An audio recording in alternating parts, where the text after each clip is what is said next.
Hi guys, very good morning. So let's start with our control flow statements. Yeah, we finished with our basic operators. Now here the actual coding starts, and let's try to make you as comfortable as possible over here. So when we are talking about the control flow statements, these are the statements which controls the flow of the flow during the execution. Now, as I told you, the before itself, like there will be a two phases. One is the executable phase. Second one is an editable phase. Editable phase, we are going to take care of the things, and executable phase, the interpreter or PVM will be taking care of the completely. During this executable phase, when you are controlling the flow, that is, those statements are called as control flow statements. So this is nothing but statements which controls the flow during the execution. During the execution of the program is called as control flow. So statements which control the flow during the execution of the program is called as control flow statements. Now these control flow statements are of three types.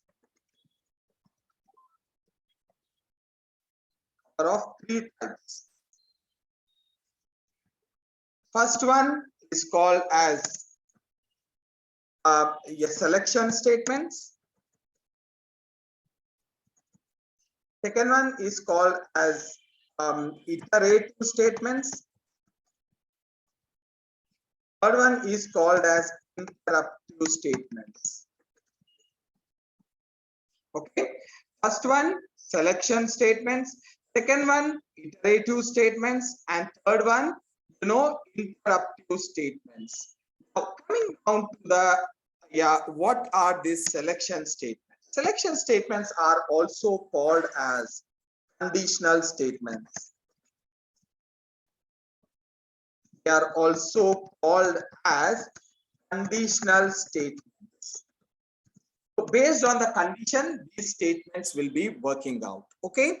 Now, iterative statements are the ones which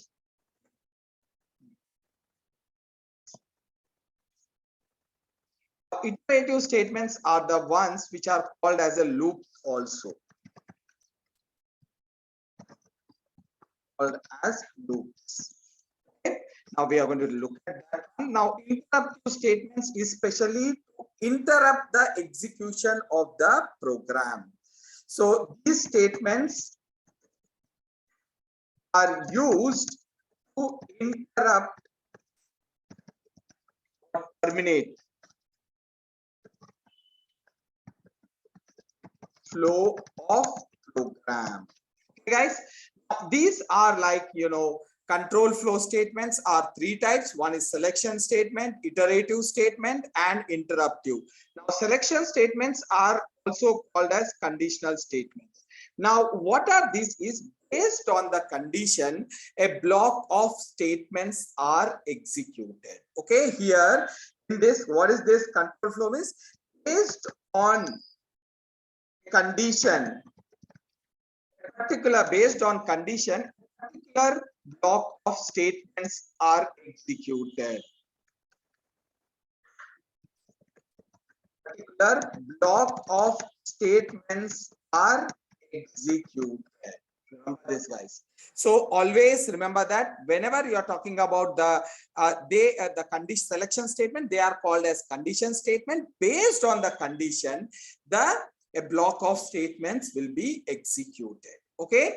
Now examples like what are actually how this is being implemented. They are nothing but if statement. They are if condition. Second one if else condition. Third one if else condition. Fourth one nested if. If, guys. Okay. So first is if condition, if elif condition, if if else condition and nested if condition over here. Okay. Now, now we are going to see them one after the other. What is this? Now coming down to the iterative statements. What are the iterative statements? Is when a block of statements are executed n number of times. Okay, n number of times based on until and unless a condition is satisfied. Okay, that is called as iterative statements. Okay, yeah, if you are writing, write it down.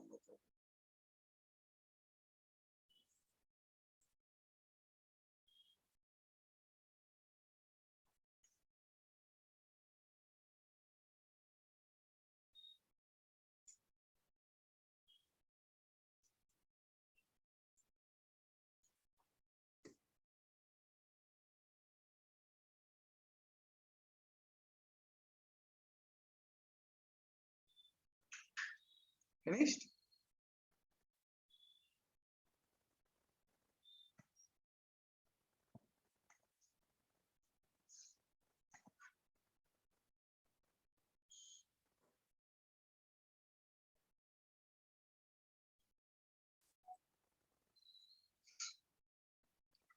Now, let's take about the iterative statements. Guys, you are going to get all these things because yesterday I got the link to that Google's Classroom.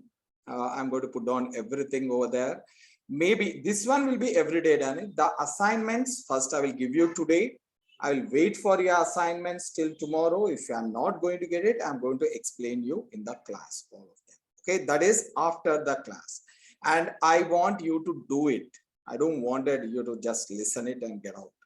Because again, you will be on the ground zero only where you started after completion of the course. So I strongly recommend you to practice it. Practicing is more important. If you are not able to practice it, it is waste. Whole thing is waste. Remember that. You get the theory concept, but you can't write a single line of the code. Remember that. So that's what some of you are experiencing, right? Once you write the code, then you will build up your confidence and you will be moving forward. No need of any support. Initial coding is very, very important. That's why I was insisting you to do it. Now, let's take it. What is an iterative statement? Now, when a block of statements are executed n number of times, until and unless a condition is satisfied, that is called as iterative statements. Okay. Now, here, a block of statements are executed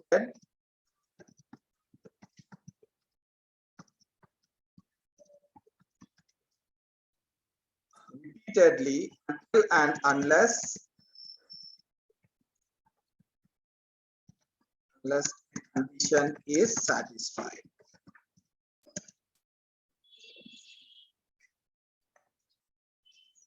Okay. A block of statements executed repeatedly until and unless a condition is satisfied is called as, the iterative statements. Under this, I will write it. They are, first one is while loop. Next one, while else. Next is for loop and for else. Okay, these are the four types we are having it inside this. Okay, clear? Now, interruptive statements. These statements are used to interrupt or terminate the flow of the program. Now, what are they? They are, first one, yes, break, pass, and exit. These are some of the, and continue. These are some of the statements which are considered as an, interruptive statements. Okay. Now let's see one after the other, guys. Here.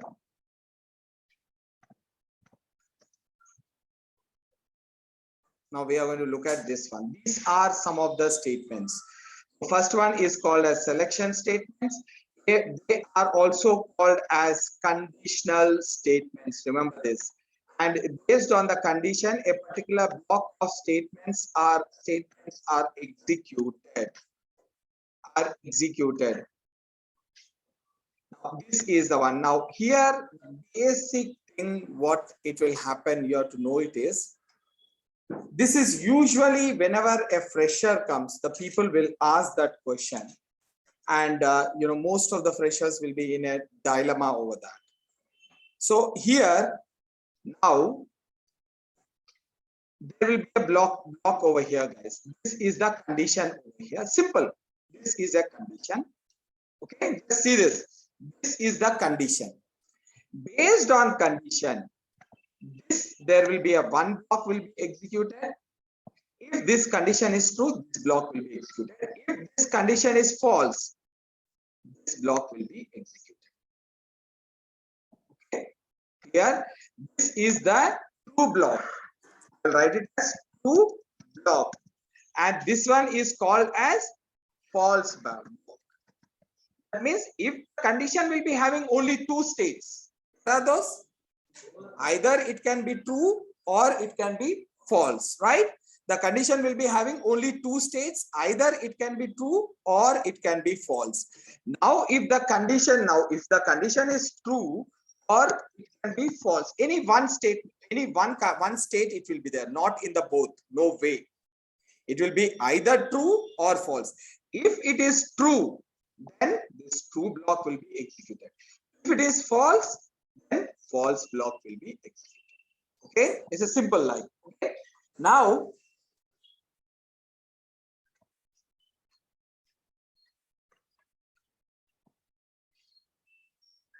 you are in the same class. Yes. Now, so when that, as I said it, if I'm giving a condition, now I gave a condition like, see, if there is either only two states will be there, the condition will be in the two states in a simple way. Like if I am asking you, like, did you have your breakfast? Now, what do you say? Either yes or no. There's nothing in the middle, right? Either yes or no. Did you pass?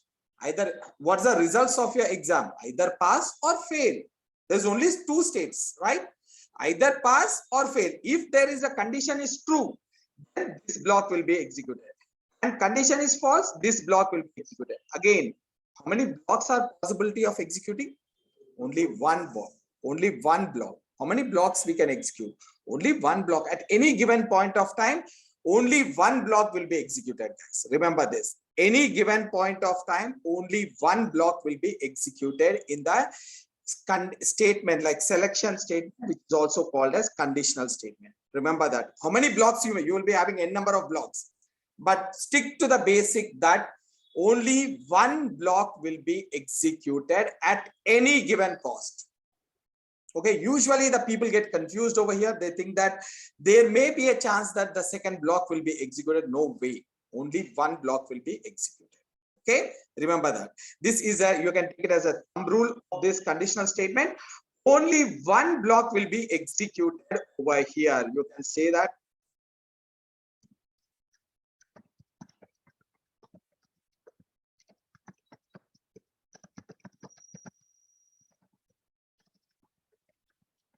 You don't understand this point as of now. You may be confused. As we move forward, you will be understanding it, what I exactly mean. Okay, now let's talk about the first if condition. So as I told you, that is the flow whenever in the execution phase, during the execution phase, you can control the flow using the control flow statements, or they are also called as flow control statements. Not to worry, both are same. So how it will be doing it? For example, simple syntax will be there for this. Now, if okay, if, and we'll be having a condition over here. and there will be a colon over here. I will tell you what is the meaning of the colon, not to worry about. And there is an indentation will be there. So this is a very important point called as indentation. Okay. Now this indentation, now this condition will have only two states. What are those? True or false, right? This will be having only two states, either true or false. Now, if this condition is true, then I want to give it a block of statements. If block, I will say that. If block statements, or I will give it as statement 1, statement 2, or something. S1, S2, and S3. Okay. When this S1, S2, S3 will be executed when the condition is true. When the condition is false, they will not execute. Simple.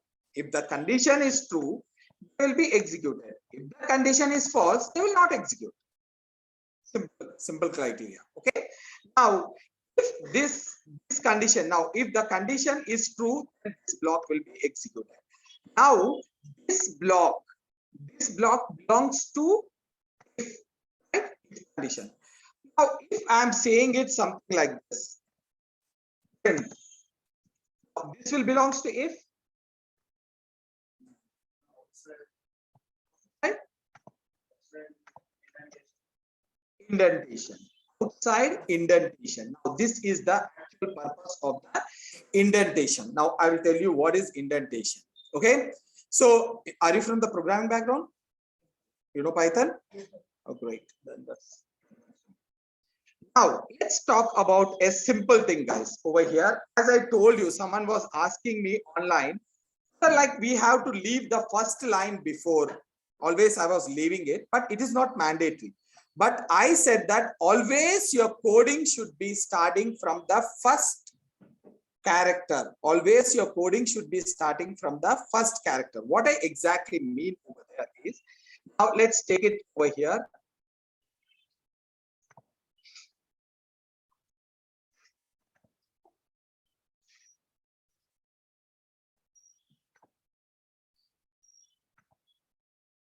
Okay, now let me take it as an here one folder.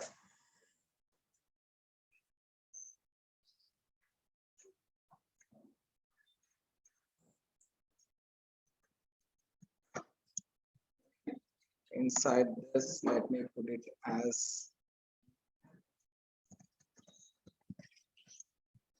okay. Let me take it as simple example, guys, over here. If condition, let me give the name itself is if condition.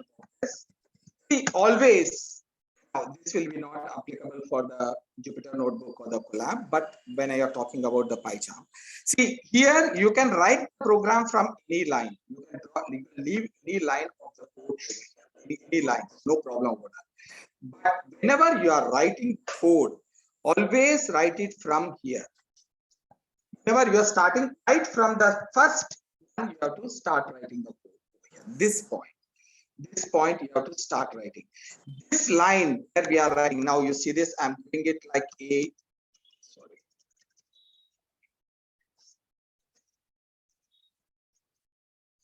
This line is there, right? There, you know, you can see all A's are there. This line is called as main program line. That is called as main program line, where you are going to write all the main programs over there. Okay, your main program will be writing from here. This is called as main program line.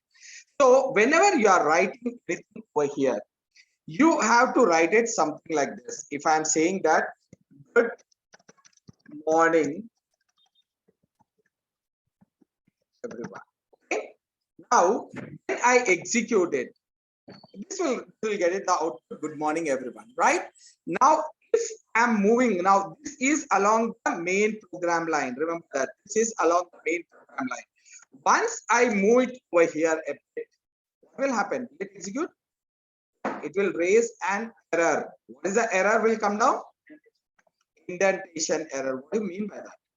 So you are giving an unnecessary spaces. So always, as a rule of Python, whenever you are writing the code, always write from the first line. If you are missing this line, then it will get an error that is called as indentation error. Okay. Now this is my first line. Okay, which is clear. Now always, now this ones we can give it any number of spaces. You can drop it off, no problem. But when you are writing, write from the first character. Don't give any space. That is called as, this line is called as main program line. Remember this. This is very important for us when we are dealing with the functions. So this is the main program line. Now I am giving a function or if condition. If 100 is greater than 50. Okay? If this condition is true, true. Or what is the other possible output we can get it? False. Right? Either true or false. If it is true, I'm saying it as print 100. Okay, print 100. Right? Clear? Because it is greater. I want to print 100. Will this work? No. Why? Why you want to give the indentation? Yes, ma'am.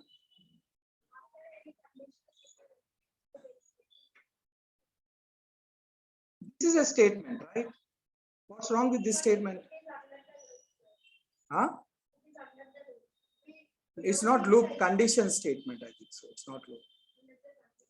Okay.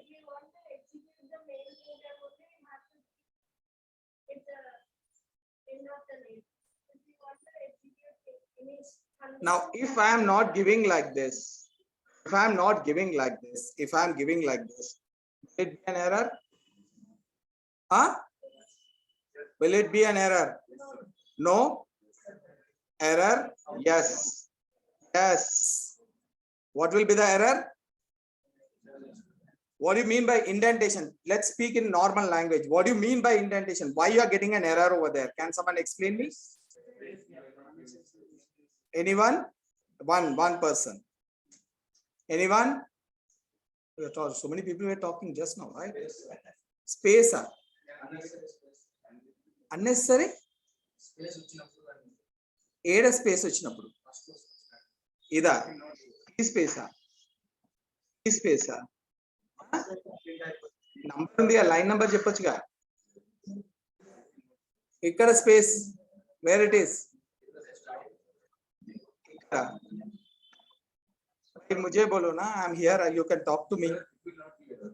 It will give an error. I'm saying it. It will give an error. I want, what is the error?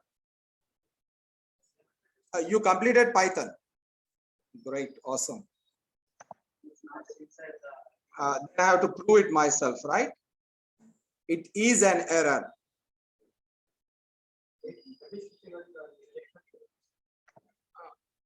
Okay, indentation considered as a block within the general life program language. Okay, indentation considers, okay.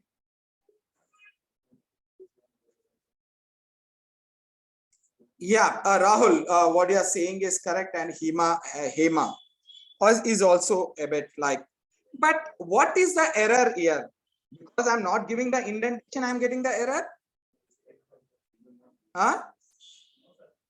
Then why I'm getting an error? Yeah, Hema, why I'm getting the error over here? Rahul. Yes.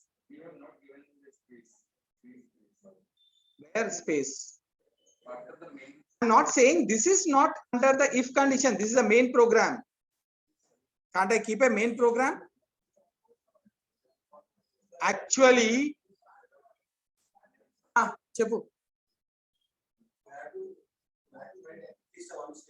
Why? What says that we have? Is it any rule? Is there? Where is the block? Which says that it is a block? So here, why I have to write pass? That's what I'm asking is why I got the error. Why I have to pass? Because you are intimating to the interpreter that I am having a block of code under the if condition. Okay, under the if condition, there are a block of code is there. Now you may ask me where I'm saying colon. Colon indicates to the interpreter over here that this statement is having a block of statements under that.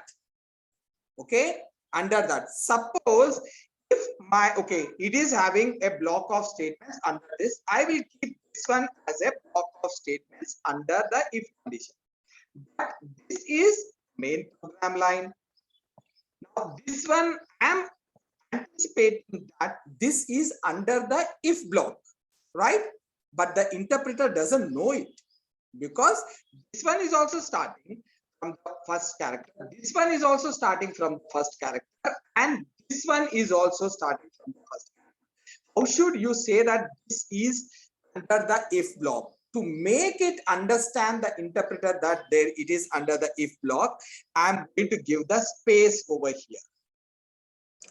This space, giving the space to make a block of statements come under a particular statement over here, then that space is called as indentation.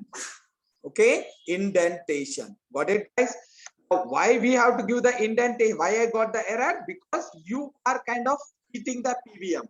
You are telling false to the PBM. What is that? You are clearly committing, saying the colon over here. Under the if block, there will be a block of statements, right? But you are not giving any block of statements. It is not saying that this is coming over here. It's not giving the error because print is there. It is saying that you have said that there is a block of statements under the if, and that block of statements you are not given. So that is the reason why you are asking me to put on the pass. Pass is a word. If I give it over here, then what happens is I'm requesting the interpreter that, okay, I said you that I'm having a block of statements. As of now, I don't have it. Don't take an error. Now then, it will, even though this condition is true, this will not give us any output. This will not give us anything. Directly, this is the main program line. This will come up. Now here, whatever I give it, that will come down over here. If I give 50, then I should get 50. Okay, guys. Yeah. Now, what I'm trying to say is that if is a statement which is ending with the colon, any statement ending with the colon, then that says that under that there are block of statements are there. Okay, and that block of statements should be making it differentiating from the main program line statements, but give some spacing. Now, this spacing is called as indentation. Now you may ask me how much I can give the space. Now here you see there is some basic understanding, you have to know it, because from so many places we are going to use this indentation. Remember that. If I am having a print over here, print hello, I can do it, hello, and then next statement is there. Next statement should also come with the same indentation. It's not mandatory that there should be a tab space. You can have it like more than a tab space. No problem. But all the statements should be of same. Not go with the one will be a tab space, second one will be a 2 tab space, third one will be a 3 tab space. It will not be accepted. So all will be of one spacing only. Here I am giving it, just take it,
Hi guys, I'm really sorry the call got disconnected because of some internet issue.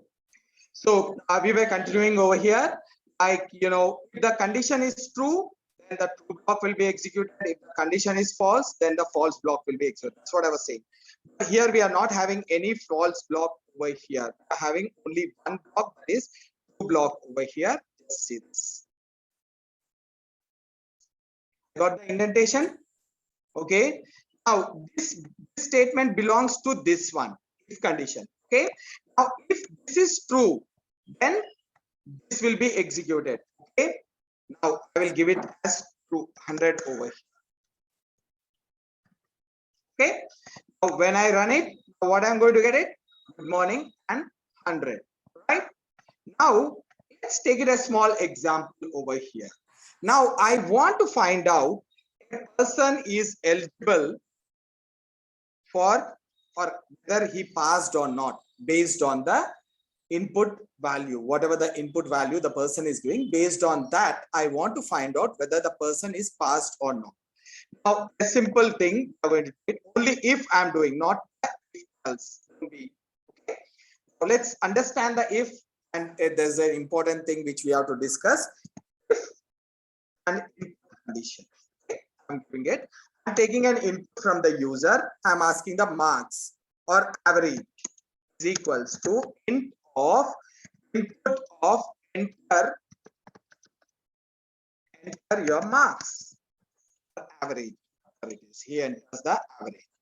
Now I have a borderline that the people who are above 50% are pass and the people who are below are fail. We are not worried about that. Now if remove this part and remove this part. If average, okay, we are taking an input, okay, we are taking an input and converting that input into int over here. Okay, directly I'm converting it into int. Why? Because always whenever we take input from the user using the input function, we are going to get it in the string format. Remember that we are going to get it in the string format. Now here AVG is greater than or equal to 50. Now this one we know this condition. Well, we know it. This is a comparison operator. Now greater than 50 is pass. Int pass. Okay, guys. Now let's do this. I'm giving only if. Okay, if condition over here. Now I'm going to run it. Now it will ask enter your marks. Now I'm giving it 65. I have to get it pass. Good. Now let's run it again. Now if I'm giving it 49, then output nothing. Now what is that? It is not giving any output. What about the opposite person? He don't have any idea like what is this? I'm not getting any output. So we have given only the positive. When the condition is true, I have a block. When the condition is false, what will happen? We have to write it for that one also. So I will write it over here. If average is less than 50, average is less than 50, then what it should be? I know that there's a lot of questions coming up in your mind. Just wait. Fail. Okay. Now, if it is greater than 50, then is pass. When it is greater than 50, no need of checking it out. Right? Number can be either greater than or less than. You can't be a number both, right? You can't be greater than 50 as well as less than 50. It can't be. There's no way. So let's do this one. What will happen? I will say that for 50 pass. Now next one 45 fail. Okay. Now the purpose is served. From here the purpose is served. From the user prospects the purpose is served. But from the developer prospects, no. This is a blunder I'm doing. Why means, see, whenever we are executing the program, we will execute the program interpreter. Okay, actually there is a thread will be there called as main thread. This secondary we are going to see it. Now, this is an interpreter which is going to do it. Okay, now this first it will execute this line. Okay, and it will come down to this line. and it will say that, okay, the person is greater than 50. Let's say that it is greater than 50. I will give it as 65. What I get it? Pass. Now 65 is greater than 50. Yes, it will pass. Stop over here. No, it will come down over here. Again, it will check it out that whether the average is less than 50. Because our interpreter is not so intelligent that it will understand like us. A number cannot be more than 50 as well as less than. It can't be. Either it can be greater than 50 or less than 50. You can't be both. So what it will do? First, it will execute this one, and also it will try to execute. It will at least spend the time to find the condition over here. They validate the condition. So what is happening over here? This is okay. This is okay. This is true. It is printing. Still, it is coming down and wasting its time. So you are wasting your resource. Of course, it's a very nanoseconds we are wasting, but still you are wasting your resource. Now, when it comes to a when it comes to a bigger project, now if you are doing like this, then it doesn't make any sense. It will take a lot of problem like that. Now you must be seeing that some applications which are like same. Now if you take it at both websites, Amazon and some like ShopClue or some other, the smaller website. Now Amazon will be tremendously very fast. Now whereas the ShopClue or the other third, but that will be a bit slow. It's not that your internet is slow. It is because the coding, the way it is coded is wrong over there. Complete like this mistakes they will be. There's some standards will be there while writing it. While write that code in such a way that the code should be executed fast and the application should be very fast. That should be. Now this is a blunder I'm thinking. When someone sees this code, of course the output doesn't make any sense at all. Now, if I'm seeing from the user prospect, I'm giving it like maybe here 40. So this is working fine. When you look at the code, this is a blunder. Okay, you should never do it, because either a number and a person can be passed, or a number will be either on the greater side or the lower side. You can't be on the both sides. Okay, remember that. So what we can do it over here is we have to club up these two. We have to club up these two. How we will club up? Now I will else. Okay, else. Who's that?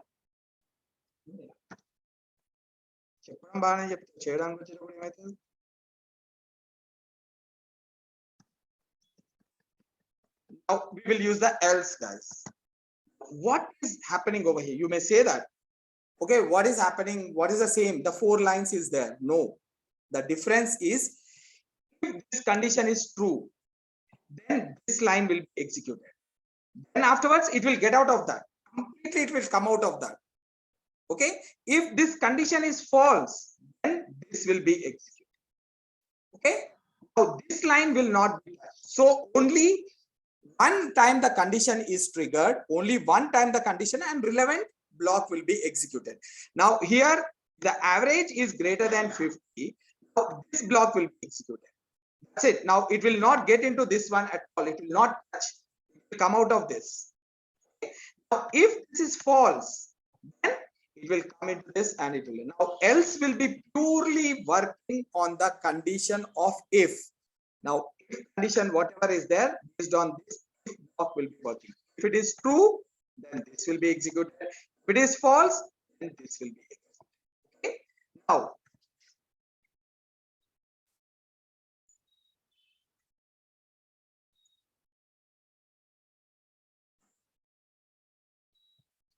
yeah, like Mir, we will discuss this one at the last after the class. Just wait. I will rectify all your doubts. Okay.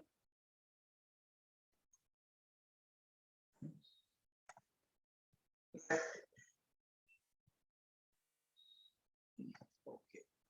Sure. Okay, guys. Now this is what it is. Now, one simple thing I want to ask you. Let's understand it. On what basis these statements are executed? On what basis the pass is executed? What basis the fail is executed? Based on condition. What is the condition over there? What is the condition over here?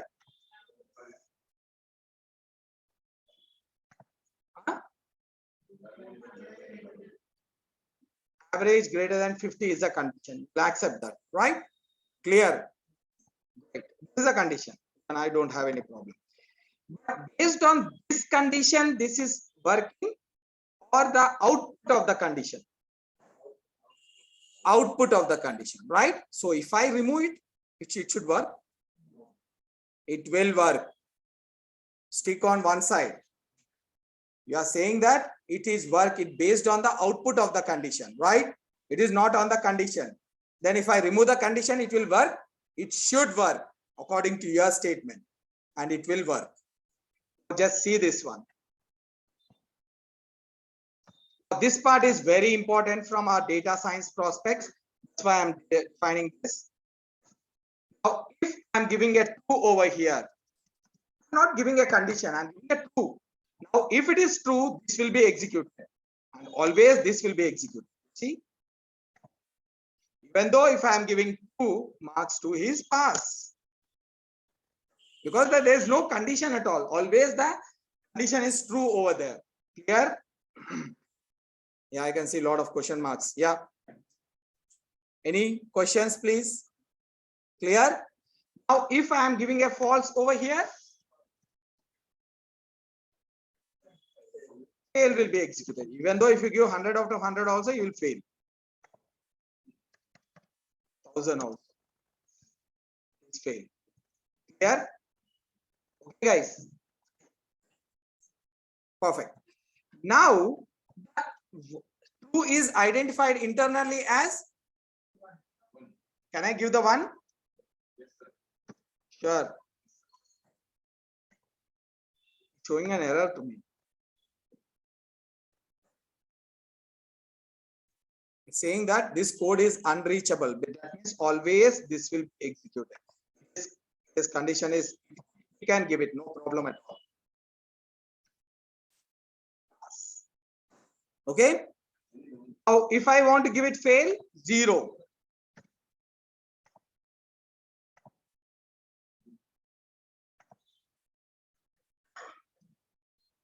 Okay. Now, if I am giving it 99, pass. Right? Same thing. You know this very clearly. 99. Not to worry about. If you miss the class, I will explain you. Not to worry. So if how it will be working is all non-zero values and only the 0 will be getting the false. That is, this is a non-zero value, right? 99 is a non-zero value. So we are getting a 2. If you take it like 0.00001, this is non-zero, right? You will get it. Pass, right? Because this is not equal to 0, right?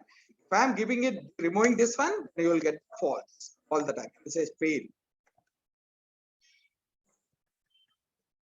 Fail. Okay. Clear? Now, what is this? If we are dealing with the strings, okay? When you are dealing with the strings, only empty string will be giving us the false. All the non-empty string will give us the true. True. Now here, this is what? Is it an empty string or non-empty string? Huh? Right. Which one will be coming up? Fail will be coming up. All the time you will be getting the fail. Whatever the marks you give it, you will get the fail only. Okay. If it is a non-empty string, there is a space inside that. It is a non-empty string. Then what will get it? Pass. Pass. Now, this can be anything, guys. Okay.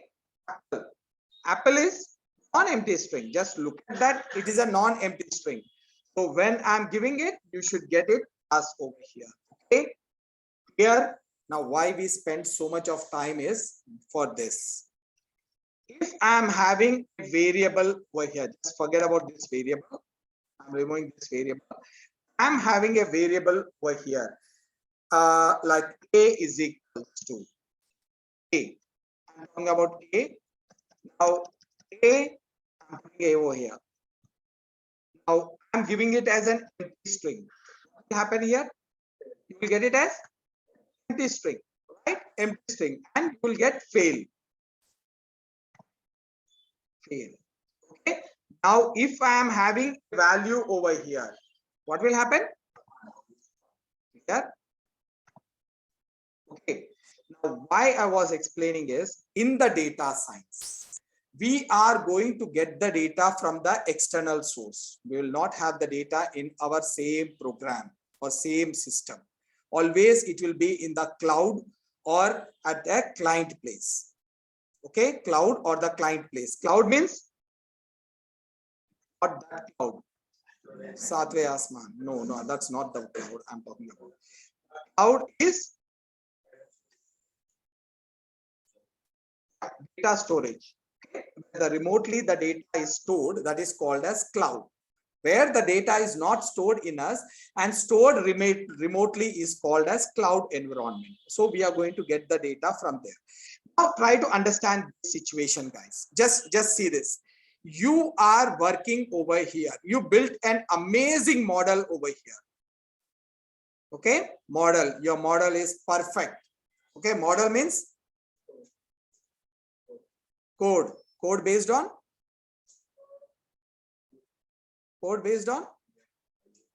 algorithm. Code based on algorithm is called as model. Okay, now this model, you have to enter the data into the model. Okay, you enter the data. Now from the data the model will learn. Okay, we know that the model will learn from the data, like how you are having, like I gave a small example. If there is a 2-year-old kid is there, now you are going on showing him all the animal pictures, elephant, tiger, lion for 1 week. Now, do you know that he is learning or is just faking around? Learning. How you know that? How you know? You went into brain? After 1 week, we have to test him. How you test it? Show him a picture without giving. Now, first I will show him an elephant. I will say this is elephant. If a second picture, lion, I will say this is a lion. So I'm giving the label, name to that. Now, third time I will give a tiger and I will say this is a tiger. Now, after 1 week, I will show him a picture. I will not give the label to him. Label means name. I will ask him to say the name. And if he is able to say it, he has learned it. If he is not able to say it, he didn't learn it. Simple. The same way, this is the kid model. Now I will give the data. What the data I'm having, maybe 100 records I have it. 80 records I will give him to learn, like 1 week, whatever we are doing over here with the kid. The same way, 80 records I will give it. He will learn. After learning, I will use these 20 records to test him. From 100, I divided 80, 20. 80 records, I giving it to learn. Now 20 records for testing. This is called as training, right? For training data. And this is for testing, right? This is called as testing data. Okay, this we are going to do detailedly, not to worry about. So now you may get a doubt that how you are going to split it and all those things. That will taken care by the Python. Nothing to worry about. It's very simple step. Okay, 1-line step. Now after this is learning the data. Remember this. And it is doing the prediction. Now you are trained the model perfectly and you got the data from the cloud. Cloud in a sense, the remote location, you got it. How you will get it from the remote location? How you get it from the remote location? Huh? What do you mean by connection? Internet. Yeah. You people must be having your Gmail, right? Gmail is a cloud. Where is that? Is stored in your system, all your mails? No, it is stored in a separate location. Okay.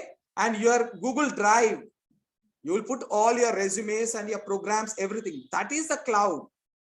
How you will get it? Now you don't have the internet. Can you access it? No. Now suppose there is no internet, that means that there is no data.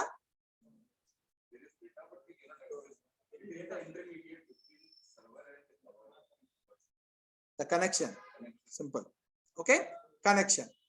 Clear? Now this connection should be there. Now if you are training the model, first time you trained it today and you are very much comfortable and you show to all your members and they are happy with the results.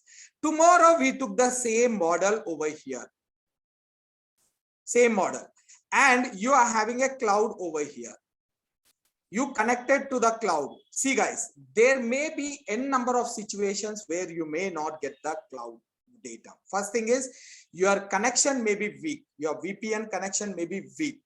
Okay, the internet may be not, or here the credentials must be changed. The accessing the cloud credentials must be, credentials means login ID, password, that is changed, or the data which I am accessing over here, that may be shifted. That may be shifted. Okay, anything it may happen. So here, if I am trying to contact the person over here to get it, all this should be perfectly there. Then only I can get the data. If I'm not getting the data, what will happen here? You will get an error. Now this is happened where? In front of the client. Now it is showing an error to you directly, and it is very clearly showing an error. Now your client will say that you are not capable. Even though whatever excuses you will give it, he will say that you are not capable. Instead of that, you can say it like, when the data is not coming, no data. If the data is coming, show the results very clearly. Now, how you can say that there is no data? Whenever my variable is not having any value over here, empty string, then I will say that there is no data. Here it is. I will say that data exists. Okay, otherwise no data over here. No data. Now here, what is there? False, empty string, right? If I'm saying it over here, it is, if I'm giving an empty string, this data is not coming. Data is not coming. I'm executing the program. My client will see this message, no data. That means to say that model is working perfectly, but the data source is having the problem.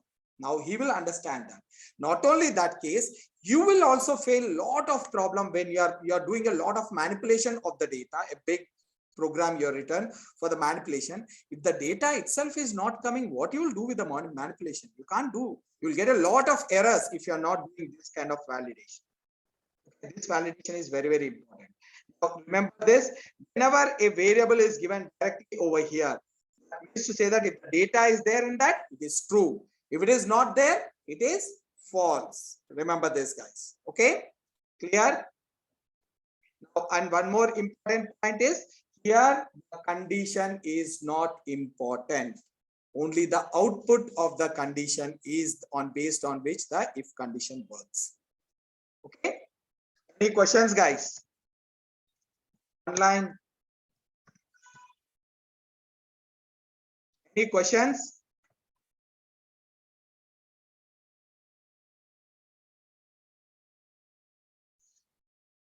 Yes, that's right, Rahul.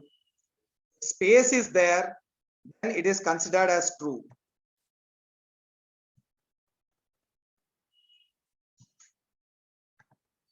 That means to say that someone has deleted the data from there and you are getting a space from there. Based on that, and you can validate it again. You can put it on the second validation saying that if it is true, then you can check it out whether is it a space. If it is a space, then give a false, or if it is a true, okay, this just like this. You want to do it some more by validation. Data exists, right? Now inside this, you take it as, if I'm giving it something, A is equals to, your question is something like this. Space, right? Space means data is existing. But if we are doing the manipulation, like we are doing some operations, now what operations we can do? We can't do anything inside this. The question of the person is, he's saying if the space is there, it's true, it says that data exists. So this is a problem, right? So we can apply one more condition over here. If I'm saying A over here, A, now A is true over here because it's not empty, it is true. You will get this part. This block will be getting into and data exists. Okay, this will be coming later on. I will check it out. If A is equals to space,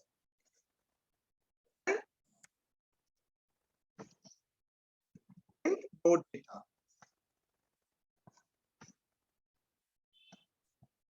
And no data, else the operation.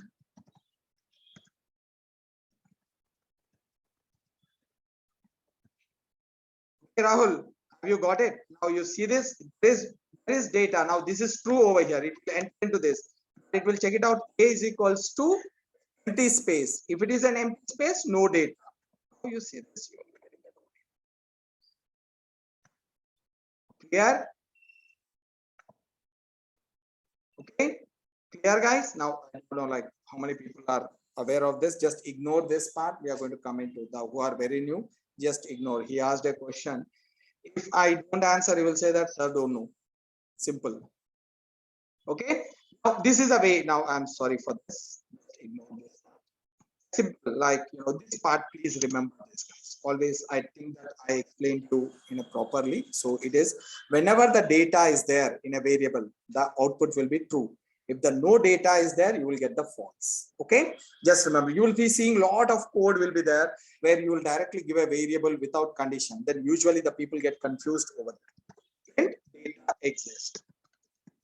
Let's do some simple examples over here. Let A is equals to something like this. Okay, let's try some assignments or examples over here. I want to check it out, the eligibility to vote.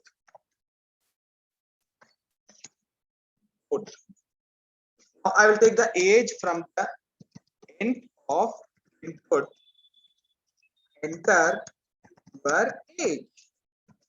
Okay. Now what I will do it, if age is greater than 18 colon, what the colon says, a block of statements are there, and then you are eligible. Else not eligible.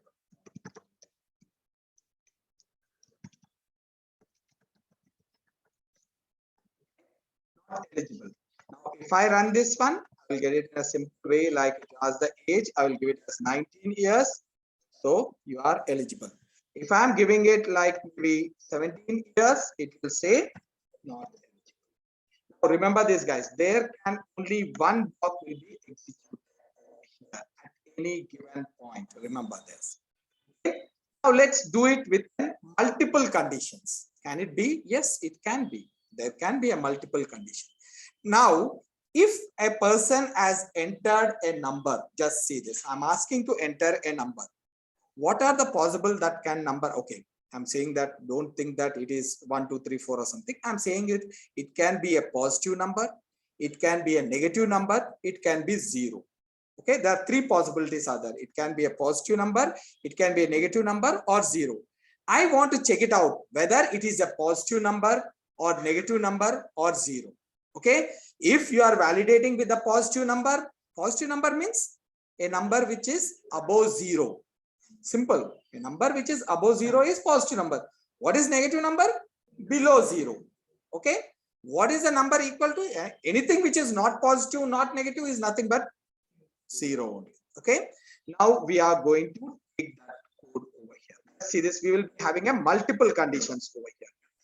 But we are going to have multiple conditions.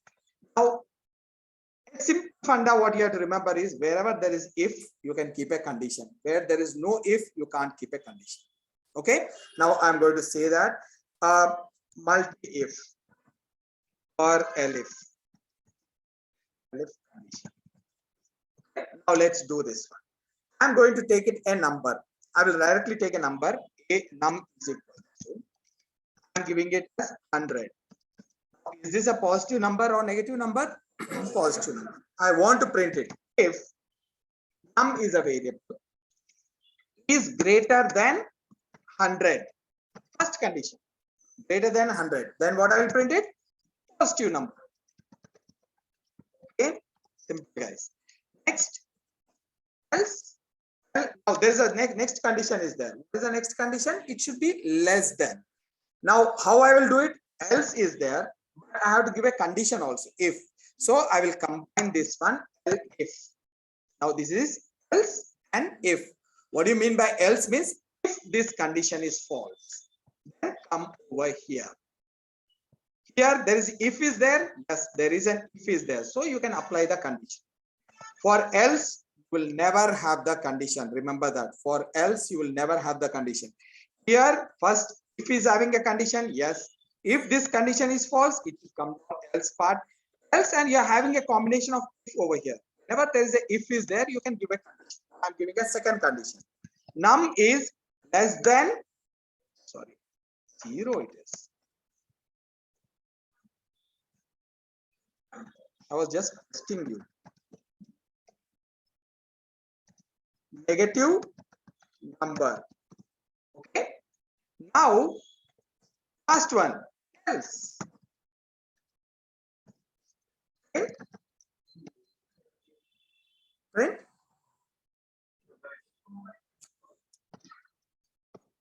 Zero. Okay. Now, if I am running it, first you know, add a minus in front of this. What you are going to get it? Negative number. And if I am not giving anything over here, 0 you are going to get. Now, how it is working? See, first it will come down over here. It will check it out. This condition is false, right? So it will not go to the block at all. It will skip it off. Then it will come down to the next condition. Is this condition is true? No, it is false. It is not less than 0. Then it will come down to the else part. Else part is directly will be printing. There is no condition.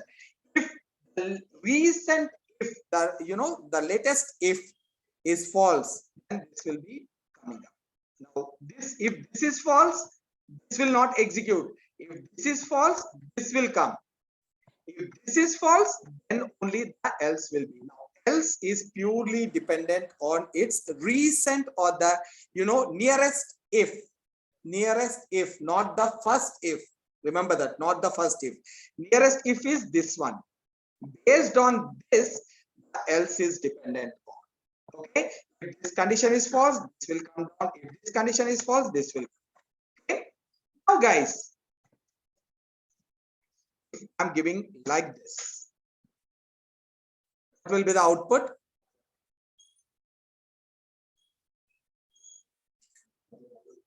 Huh? Great, awesome. Who said? कुछ तो बोलो ఏదైనా చెప్పండి భయ్ అర్థం కావట్లేదా నాకు అదే కావాలి So I said you a simple block in the starting itself. What is that? If will be executing only one block. Now here if I am giving it something like this 100, suppose, which one will be executed? First one will be executed. After that, it will come out. Even though this condition is satisfying, it will not come to it because there is no chance. This condition is true. This condition is true, so it will print out and get out of this block, and it will go to the main program. If I am saying that main program, this is from main program. Now what will happen? Positive number and main program, it will come down. It will not go to the second one. No way. Because once I said you right, only one block will be executed. That is this block. If I am saying it over here is equals to, and I am giving it 0 over here, which one will be executed? Negative number. Okay. So this one will be executed. It will never come to this. This one, it is false, so it will be executed. And it will be saying negative number, which is, of course, it's a wrong one, but just making you show that what is happening. Okay, clear guys? So if the first condition is true, only first block will be executed and get out of this complete series. Okay, complete block, whatever is there, it will get out of that. And if this is true and this is also true, then only this block will be executed and come out of this. Only first true will be executed and come out. Once one block is executed, the remaining all are ignored. Remember that. That is the connectivity between the if condition. This is what about the if else. Now remember one more important thing. In this series, if else, you can have only one if and you can have only one else. and you can have n number of elifs. You can have only one if and one else, and you can have n number of elifs over here, no problem. You can have n number of elifs, but if should be one and else should be only one. Okay, now let me show you the one more example. Let me make it proper. This one is less than 0 and here else 0. Okay, now let me take it. Int of input, enter a number. Okay, the number over here. Now here I'm giving it -10. It is negative number. This is from the main program. And if I'm running it again, like I will give it 100, so it is positive number. It's working perfectly. Okay, guys. Now let's show you the one more one. Like we can use it n number of elifs. Okay, elifs, but only one if and one else. Now let's take a like based on the designation, I want to give a hike. I want to give a hike based on the designation. Now employee hike. I'll take the designation. Employee designation is equals to, you don't need to use the because this is a character that you will be entering it. So I will say that enter your designation. Okay, designation. Here guys, enter the designation. Now I'm going to check it out. If designation is equals to PM, I want to give a hike of, I'm just giving the hike, I'm not calculating, you are going to calculate. Hike of 20%. Okay. Now I'm wanted to say if the designation is equals to PM, what is this? Technical manager, and give the hike of 18%. 18%. Now, if the designation is equals to developer, hike is hike of maybe 16%. Now there is one more elif. How many I gave it? Like third elif I am giving it. The designation is equals to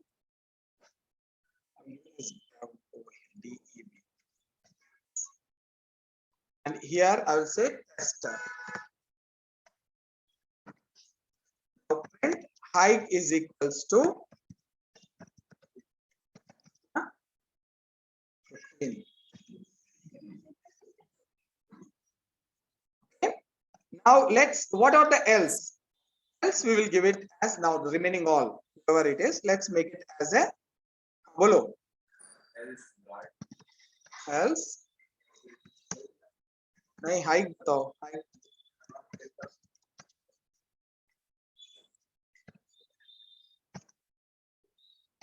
okay there push. Now how many if are there? Only one if. How many else are there? Only one else. And how many elifs are there? N number of elifs are there. Okay, you can give it n number of elifs like this. Okay, now again remember this guys. In order to execute the else, the last elif should be false. Last elif should be false. Now this is purely depend upon the output of the condition of this one. Output of the condition. If this is false, then only the else will come. If this is false, this will check it out. If this is false, this will check it out. If this is false, this will check it out. And if this is false, only this will be coming. So whenever asking like on what basis the else execution depends, means it is purely depend on the recent or the latest if condition. Okay, nearest if condition you can say. Nearest if. Now, if you say that elif means if someone says that this is not there. So you have to say that, you know, nearest if condition. Now whatever, if this is the one, this is the one, whichever one it is, it works. Okay, now let's do this one. There is some small validation we have to do it. Now if my designation is PM, how much? 20%. Now if my designation is TM, 18%. All are working. Now, if I am an HR, 10%. It will directly go to the else block because this one is false, this one is false, this one is false, this is also false. All are false. So it will come to the 10%. Now, if I'm saying it like a CEO, then he is also get 10% because he doesn't match any of the conditions. Now let's do this one. Let me run this. If I'm giving a CEO, 10%. Problem.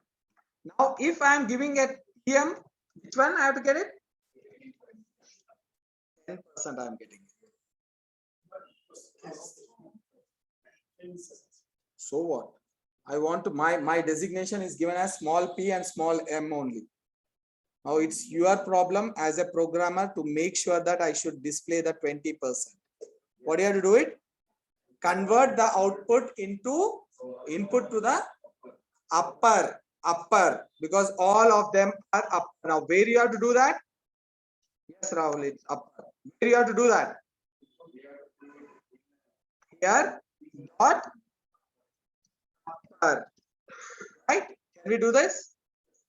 Now here same thing. And here same thing. What is the point in repeating?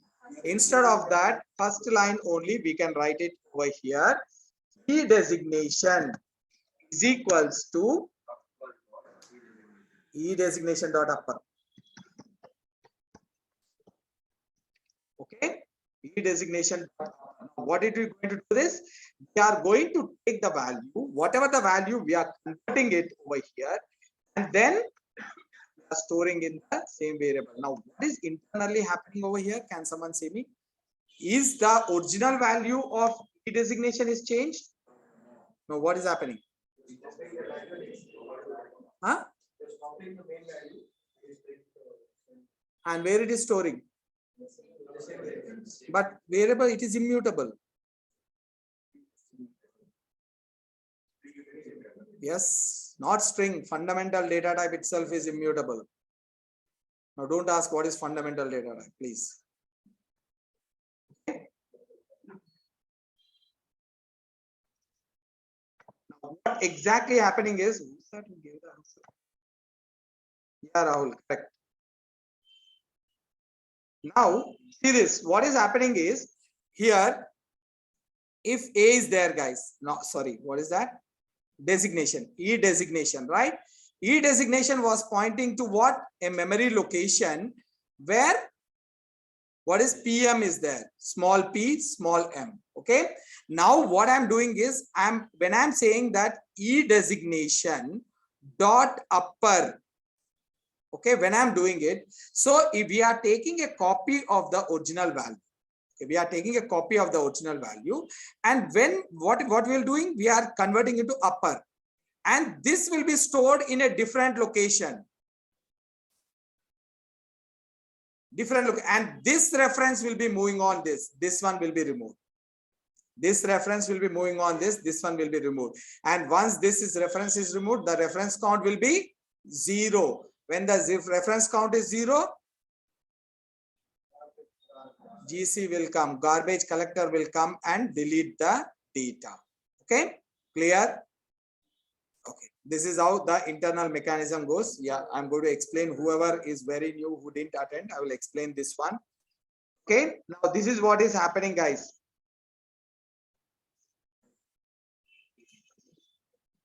Obviously, Hema, the ID should change. ID should change. Just check it out. Definitely the ID will be changed. Guys,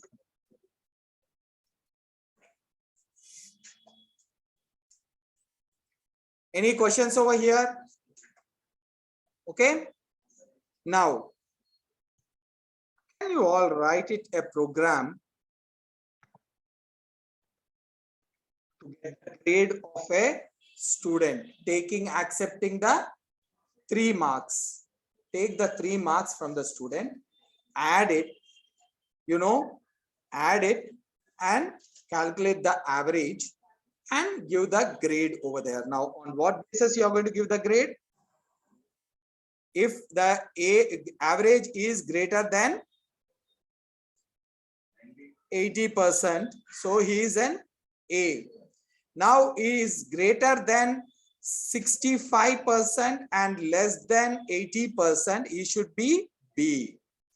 Now anyone who is greater than 50%, I will say it, and less than 65%, he should be C. Something like this I want. Fail after that. No consideration. Anything less than that, this is the else part. Now this is the if condition, this is the elif, and this is the elif, and this is the, okay guys, any questions? Now let's do now this is what we have done it. We have all the assignments over here, not to worry about it. Take all these assignments. First one, write a program to accept it. I did it. You do it again. Now accept the average of the student and determine whether pass or fail. Just take the average from the student, whether you say that's the first program we did it. Now second one, write a program to accept number from the user and display the number is even or odd. You will do that.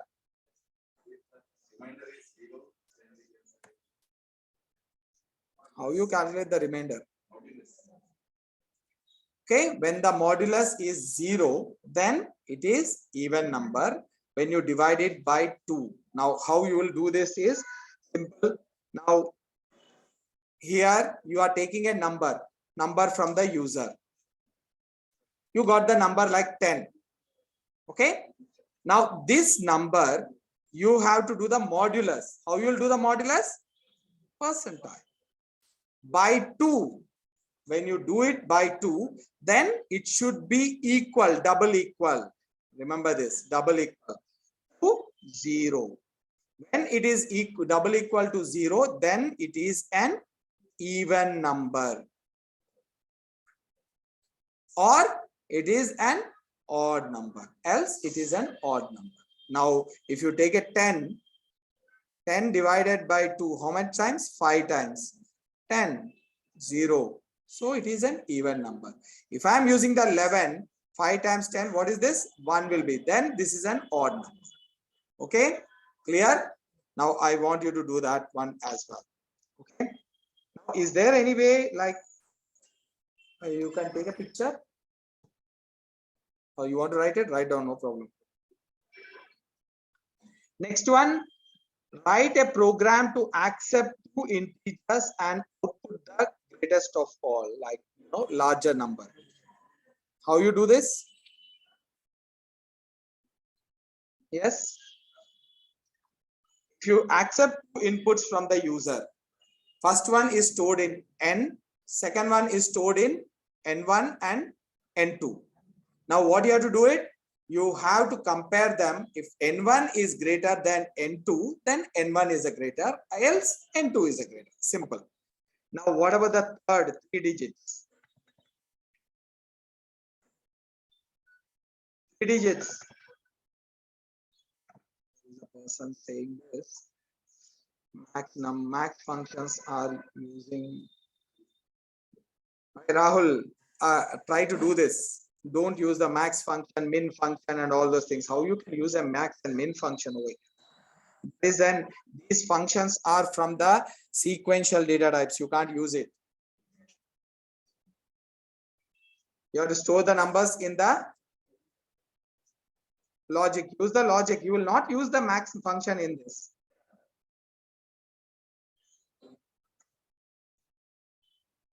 Okay.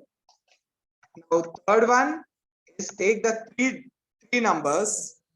Okay, take the 3 numbers and you have to find the greatest of 1. How you do that?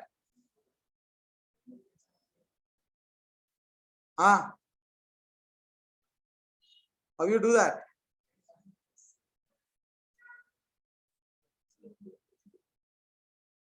Do it, no problem. This one, try it out, guys. Whoever is not getting, I'm going to explain you after the class. Now here, see this. This is simple again. Here, let's make it a bit complicated. First, you take it, write a program to accept students 3 marks and calculate total average, and so use the 3 inputs over here. You're going to use the 3 inputs. Now, next one, do the same thing using the single input.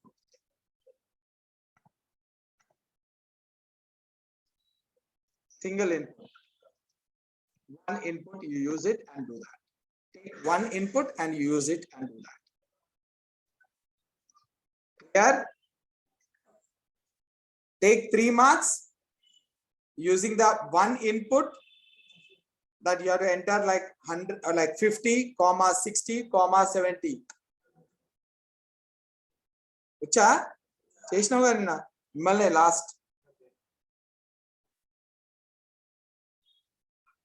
Just say that whether it is a pass or not. Now this is just a combination, guys. Write out, because I'm really wanted you to repeat these things. You are not going to use them anywhere in your real-time project, but you will get a practice. You will be very much comfortable with the coding. You will understand it, how it is going on. Okay. Now this one is to find out the hike. Now we have just now shown you. If the PM is there, what is the hike? But here, what I wanted is calculate the hiked salary also. Okay, calculate the hiked salary. Now, this one, write a program to accept the. Now, yeah, this one is pretty interesting. I will explain this. Ignore this one. I will explain this. And do all the above programs using the if comprehension. This is also really interesting. So what is an if comprehension, guys? Now let's do it. Now we are doing a. Now in this, is it okay for you? Any doubts in this 3? Any doubts? You have it? Yeah, please don't hesitate it. If others are saying no, you should not say no. Think about yourself and your money, what you paid. Okay. So just think that if you have any doubt, don't hesitate. You can ask me. No doubt. Okay. Now,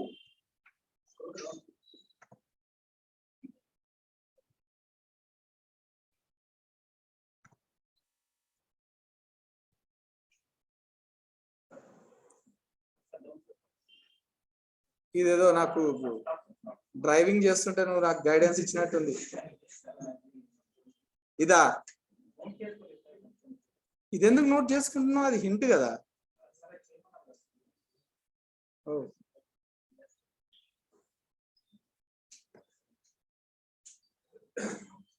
Now you have to use the AND operator over here and do it. I'm going to show you if you want it. Like, try it out, guys. You try it out. I will explain you. Not a problem. The people who we are going to stay after the class, right? I'm going to explain them as well. Not to worry about. Okay. Now, now what is an if comprehension? This is very, very important, guys. Now, this one, if you don't know the if also, I don't mind at all. But if you know the if comprehension will be connecting to the list comprehension. List comprehension will be connecting the lambda, and lambda will be connected to the EDA process, exploratory data analysis process. So if comprehension is very important. Now, a simple it is. If you understand, like, you love it. If you don't understand, it's like a hell, to be frankly speaking. Now, if I'm writing a simple program, if age is there, okay, age. Now, usually we'll take the age as like maybe 22. Okay, age. Now it is 22. I want to find out is eligible or not. Okay, a person is eligible or not. If age is greater than 80, greater than or equal to 18. Okay, let's see. This is much better. Greater than or equal to 18. Okay, we are going to make it as eligible. Okay, here guys. Now, else not eligible. Just ignore this. There's a caps coming up. Hi. Okay. Now, this one we will get it as print not eligible.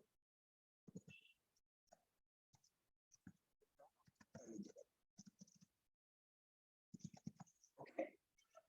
Clear? Now it is pretty much simple.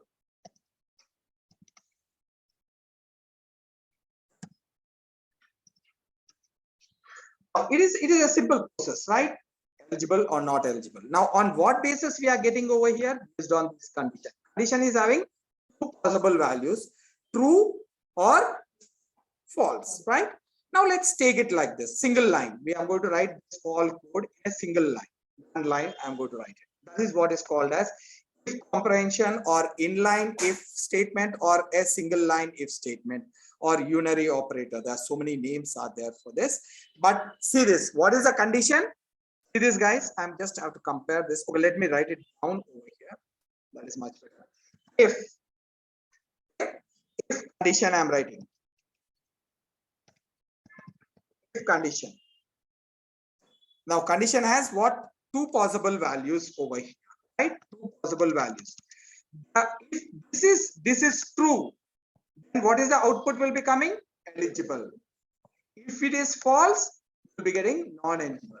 Now here, if this condition is true, then you will be getting a true output. That is eligible over here. This eligible true output will be before the if. Before the if, you are going to get it over here. This is called as true output. I'm just giving a name. It's nowhere written. I just make you understand. Because we are having a two possible outputs will be coming. The true output will be before if. And what will be the false output? Will be else.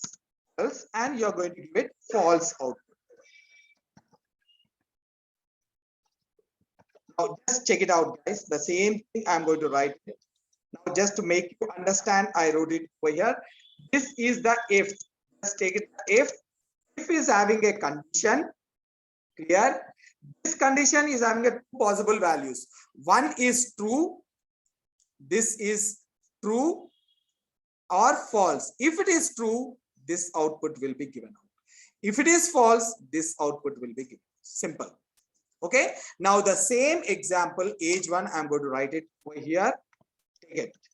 Now, we'll start with if age is greater than 18 or equal to 18.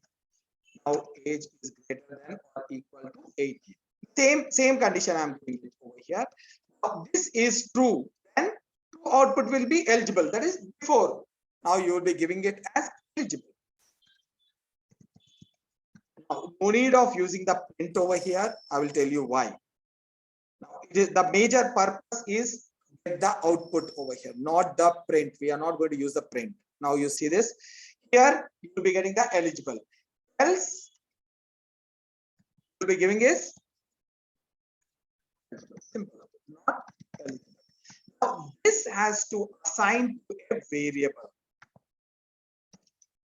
Variable, I will give it as yes. Now, if this condition is true, the eligible will be coming into this.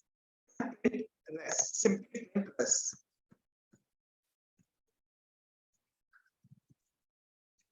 Okay. Now, if this is not eligible, then what will happen? Sorry, if it is not less than 18, then automatically not eligible will be coming into us. Remember this. So if the condition is really he is an eligible, now you can put a braces also over here, no problem, to make you understand. Now this is having two possible values, true or false. If the person age is greater than 18, this will be coming into the rest and this will be printed. Okay. Now if this one is false, then this will be coming into the rest and this will be printed over here. Okay, simple. Now let me write down this one. And this will definitely, ultimately, again, guys, the execution time makes a lot of difference. So I will say that if now I'm going to write it first one, age is equals to, I'll give it as 22. If age is greater than equal to 18, then what we are going to do? Print eligible. Okay, else not eligible. Okay. Next, the same thing. Now if you want to try it out, you will bring it what? Eligible. Okay, now I'm going to write a separator over here. Okay, now in this I'm going to write the same thing. Let's do it. If condition, what is the condition? Age greater than equal to 18. Okay, greater than equal to 18. Now before this will be coming the true output, that is eligible. Okay, now after this else part will be coming up and we are going to give it not. It's showing an error to me. See this, it's showing an error. Now why? Because I'm not assigning, because this will give only one output. All the if comprehension will be giving only one output. Here I will store it in the res and I will print the res. Now you see this. If I am giving it 17, I am going to get it. Not eligible, both the cases. Now this is very, very important. And now the problem with this is there is no elif, but you have to write the elif. Okay, you have to do it on your own, the elif. How means, if suppose I'm taking it as 0 value, just now we have done it as 0. If it is an greater than 1, greater than 0, it is a positive, less than negative or 0. Now I will go to do that. Just take it. Okay, let me write it down instead of searching for that. Okay, from elif.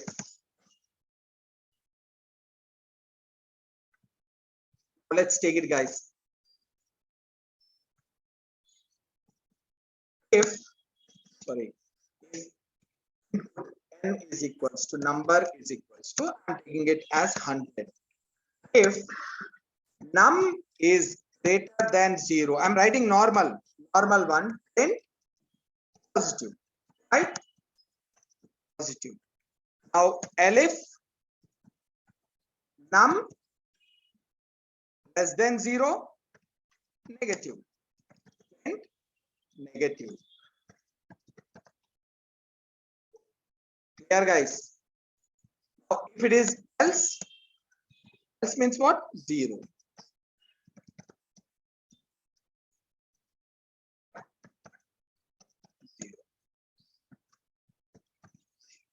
Now it is working perfectly. You will be getting it like positive, and here the negative will be coming up. If I'm giving it minus 20, then you will be getting it negative. Else you are going to get 0 over here. Perfect. It's running perfect. Now this is okay for me. Now I want to do it a if comprehension for this.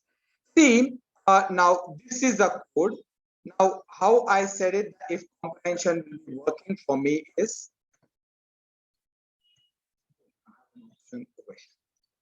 now this is the condition for me, right? The condition will be having two possible outputs, true or false. So before that, what I'm going to give it? True output over here. And this one will be the false output over here, right? This is when there is a normal if else is there.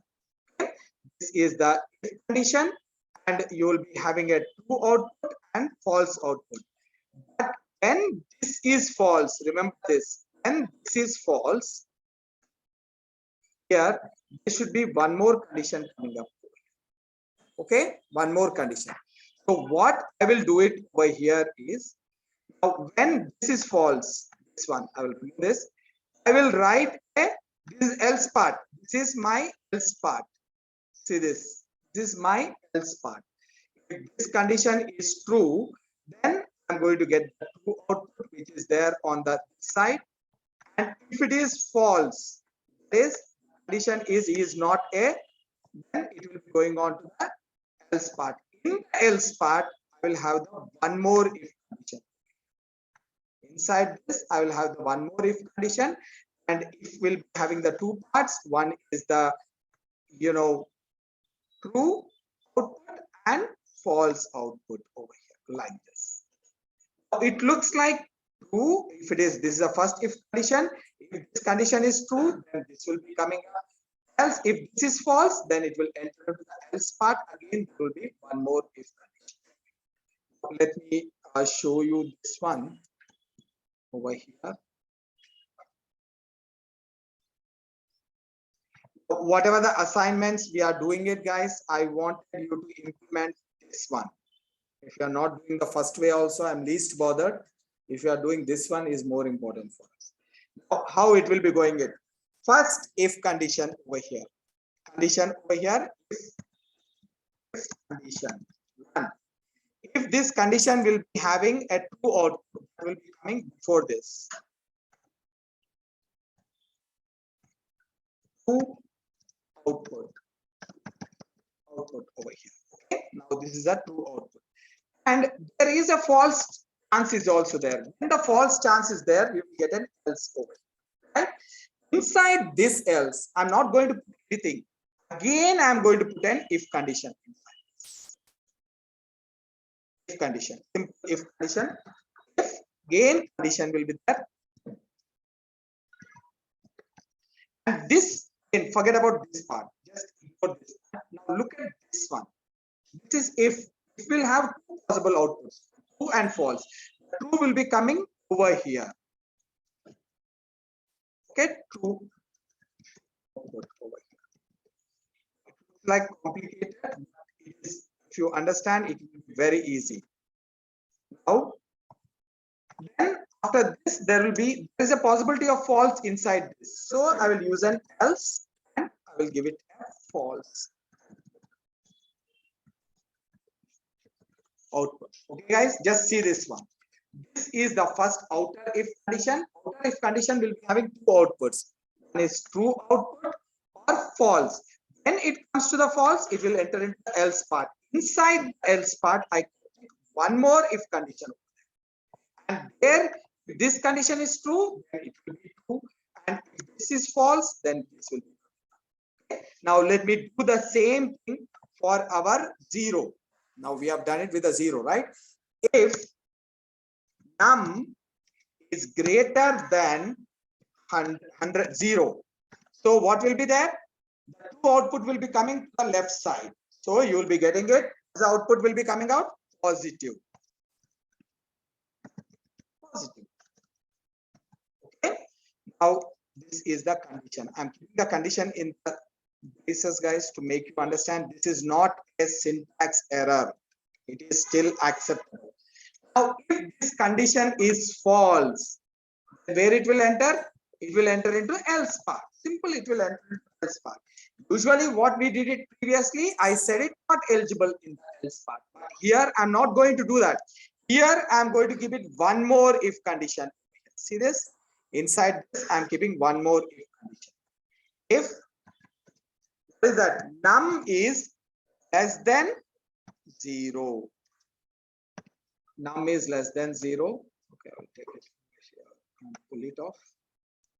Okay, when num is less than 0, again there will be an true part and false part. Now this will be negative over here. Okay, negative. And if this is false, then again it will enter into else part. And what will be coming in the else part? 0. Here, guys, now just check it out. If this is true, if this is there's a two possibilities will be there. One is true and false. If this is true, this will come out and get out of this. Finish. If this is false, then it will enter into the else part. Else part, again, we are having a if condition over here. Again, it will check it out whether the number is less than 0. If it is less than 0, this will be coming out. Okay. If this one is false, then 0 will be getting out. Now, this all we will be storing in a variable rest, and I will print the rest. Okay. Now, I will take this one. I will write it down so that should be. Now, if you get this one, guys, this is very simple. Once we step into our list comprehension, that should be very, very easy for you. Now, if num is greater than 0, what are you going to give it? Positive.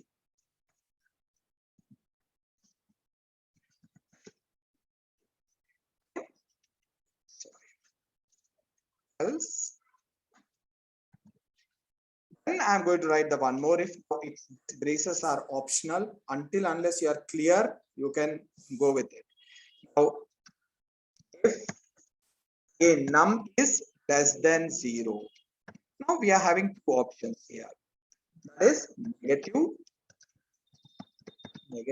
and else 0.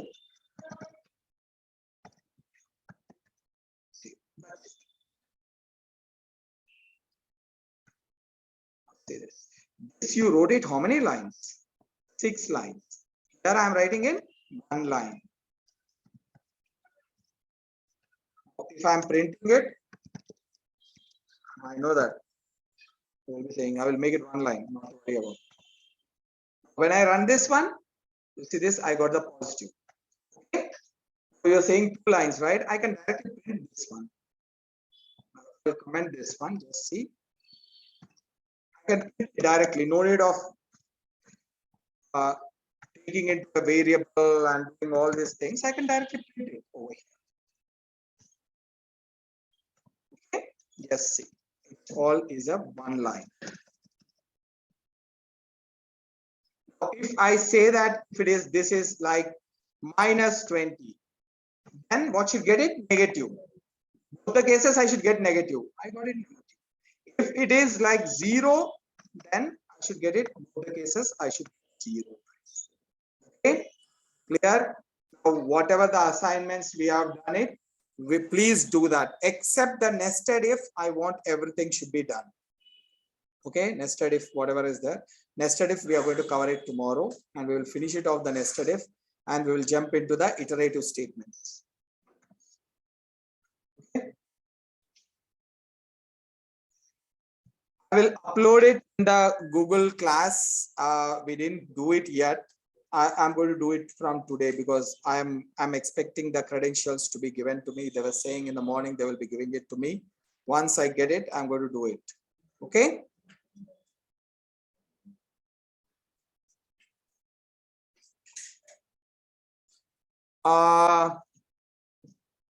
Who is this?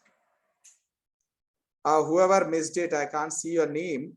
So I strongly recommend you to go to the management and Shakir. So please coordinate with the management regarding that. Guys, please be on time. You know, we are already going a very less time. So please be on time.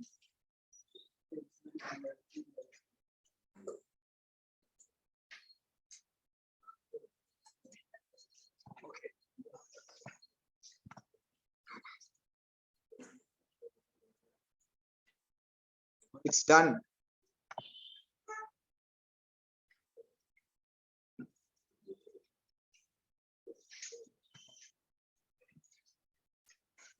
Just check it out, Mohammed. Like if you can get it any access to the previous sessions, just do that. I don't know. Like, okay.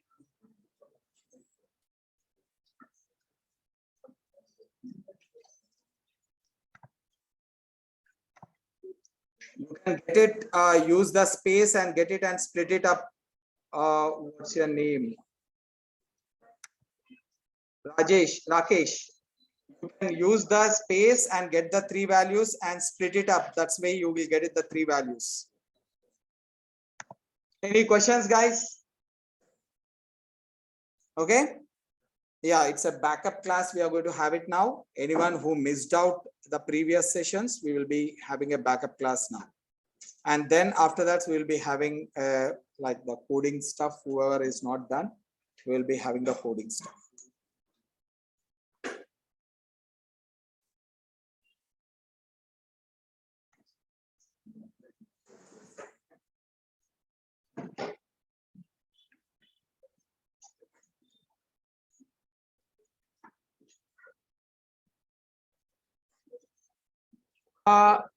Rahul, like, like 60-70% of the work, we are going to do it with the Jupyter Notebook. 60-70% of the work, not to worry about. Okay, we will definitely get into the Jupyter Notebook once we start doing the data manipulation. Okay, all your machine learning, all your deep learning, everything will be there in your in the Jupyter Notebook only. But these are the things which is important to do it in PyCharm, which is very important to have the two editors with you. That is a good this thing. Okay. Yes.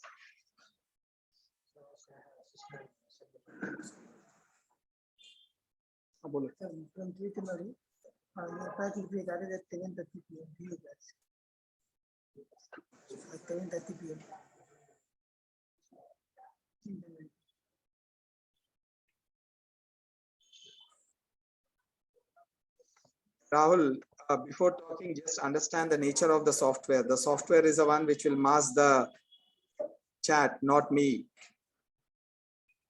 Okay.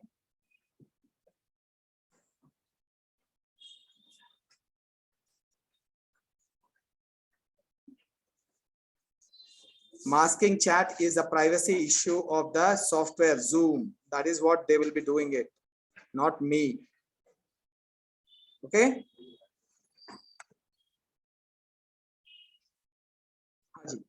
Okay.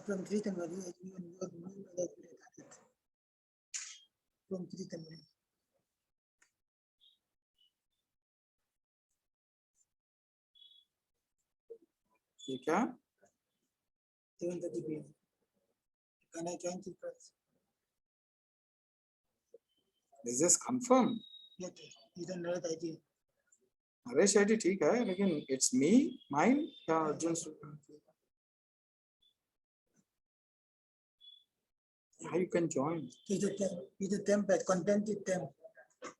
Content is same, yeah. Any questions? You are done the Python. Yeah. How many months you have done the Python?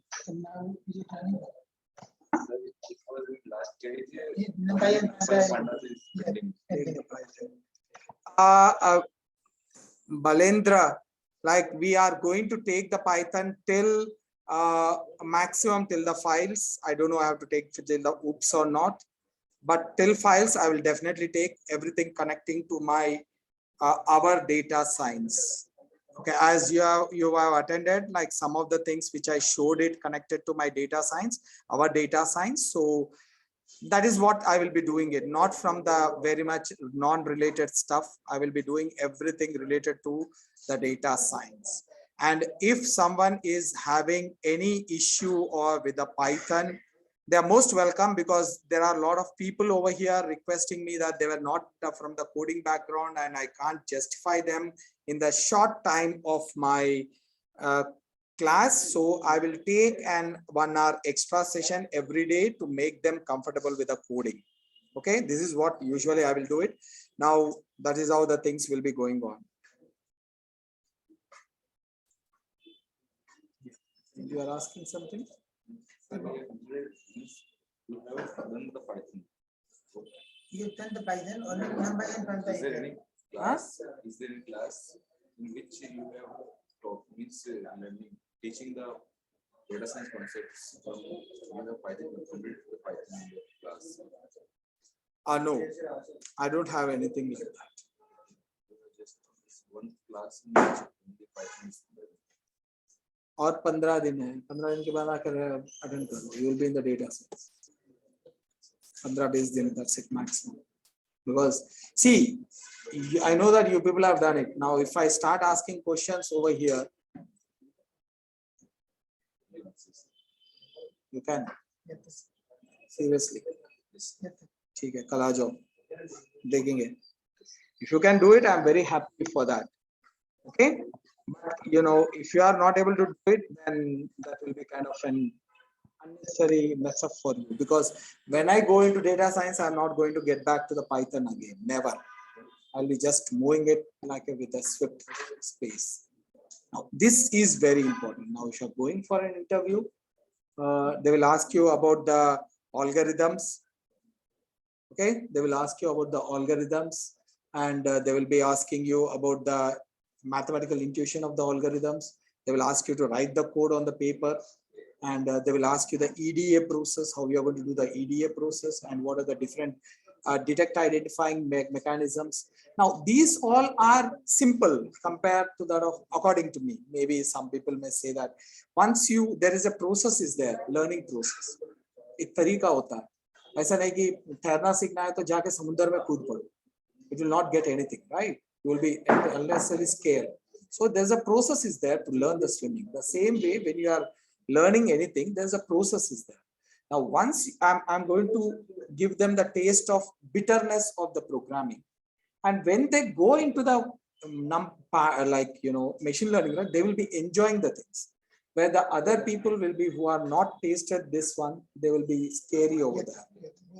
That will be the, you know. So once they go for the interview and someone asks them to write the code of something like this, they should have the clarity what is going on. It's not that I have to finish the course. It has to that they have to get the contents. Now they are more important for me.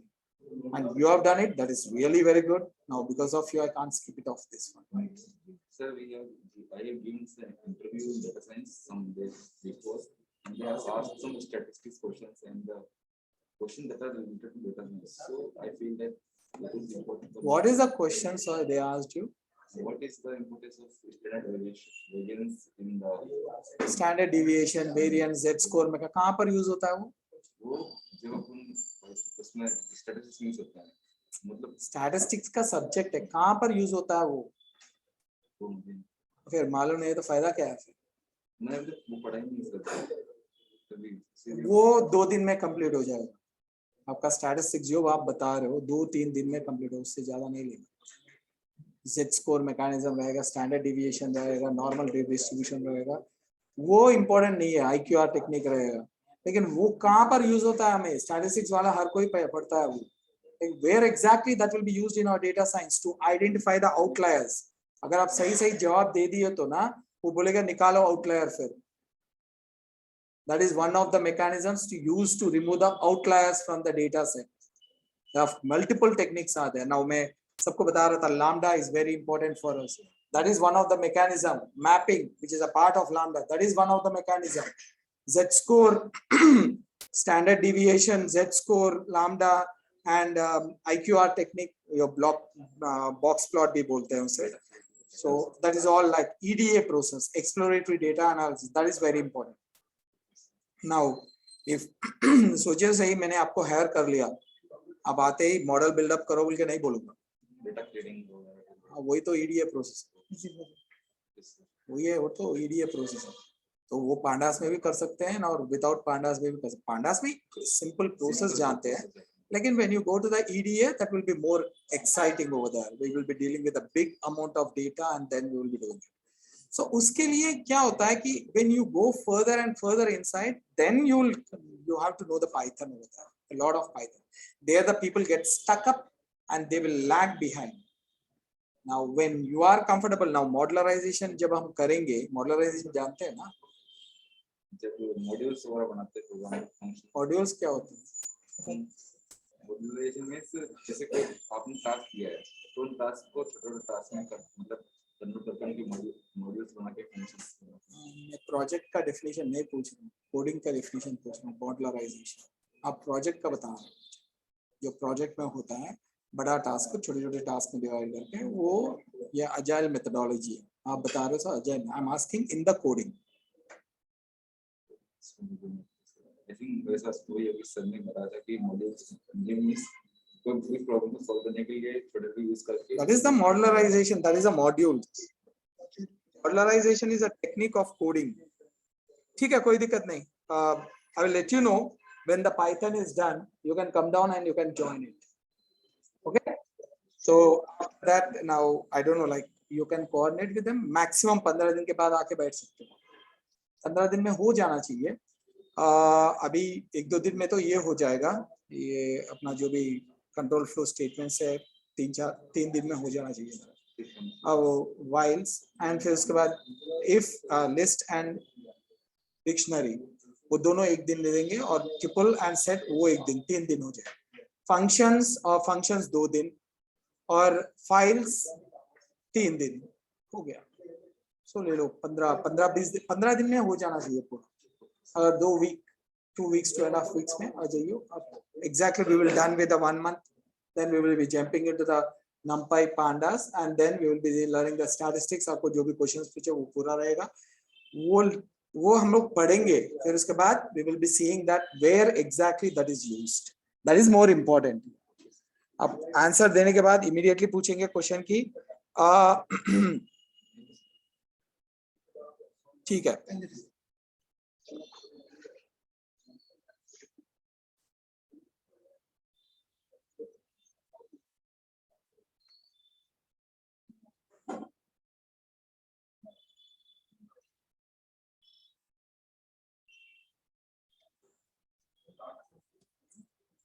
Balendra, I don't know, आप ज्ञान बात रहे हो क्या? You are saying that the Python is, I have done the Python at 7:30 class and I am not good in the mathematics. Is it tough for the students who is weak in? कुछ भी tough नहीं है यार. ये अपना अपना नजरिया होता है. If you are strong, you can easily do that, and if you are weak, you can also do that. It's nothing like that. You can easily do that. Okay. So nothing so complicated over here. You can do it. Just believe me, you can do it. Just ignore that I am weak or something like that.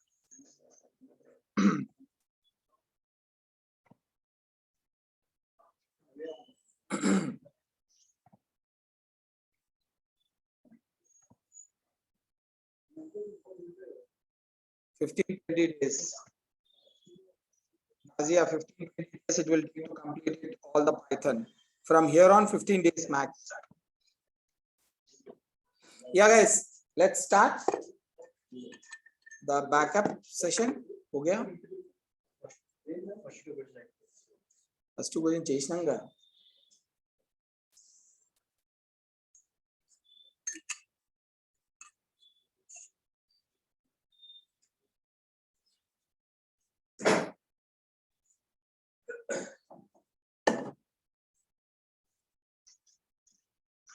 क्या हुआ?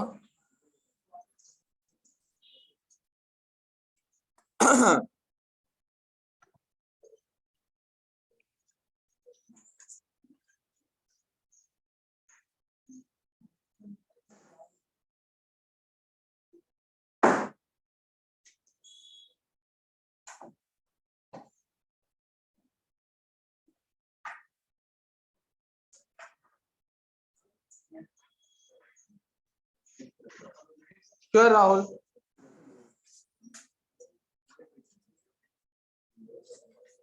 I'll try my level best, Rahul.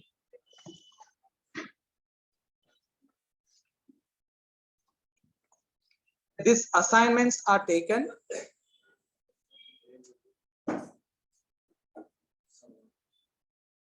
Huh? తీసుకోంగా phone ఉందిగా, సెల్ఫీలే దిగుతావు దాంతోని. అది నీకు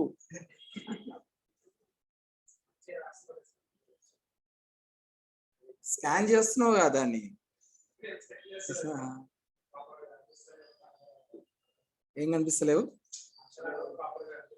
కనిపిస్తలేవా?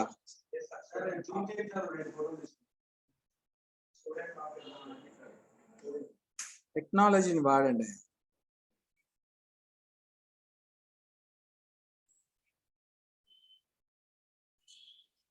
ఇది బాగుందిలే. రాసినోని మాత్రం ఒకడు ఫోటోలు తీసుకోడు. ఏమొద్దు. చలో లెట్స్ స్టార్ట్. ఎక్కడ పైకి వెళ్ళాలి బాబు ఇంకా? నువ్వు అన్ని చేసినావుగా, ఏం చేస్తున్నావు ఇవన్నీ తీసుకొని? అవును, ఇవన్నీ చేసావుగా, కోర్సే కంప్లీట్ చేసావుగా. మరి నేను అమ్ముకుంటావా ఏంటి ఇవన్నీ? ప్రింట్ చెప్తారు అక్కడ ప్రింటింగ్ దగ్గర అమ్ముతారు అని. Okay, clear? Anything? This is the last one. Okay, one more. These two, just ignore it. Like, please practice the things using the if comprehension. Please, if inline if. That is very, very important. If you don't know the other if condition also, it's okay. But practice the if. Now, nested, we have seen that you can try it out the nested using the multiple of those things. Not a problem.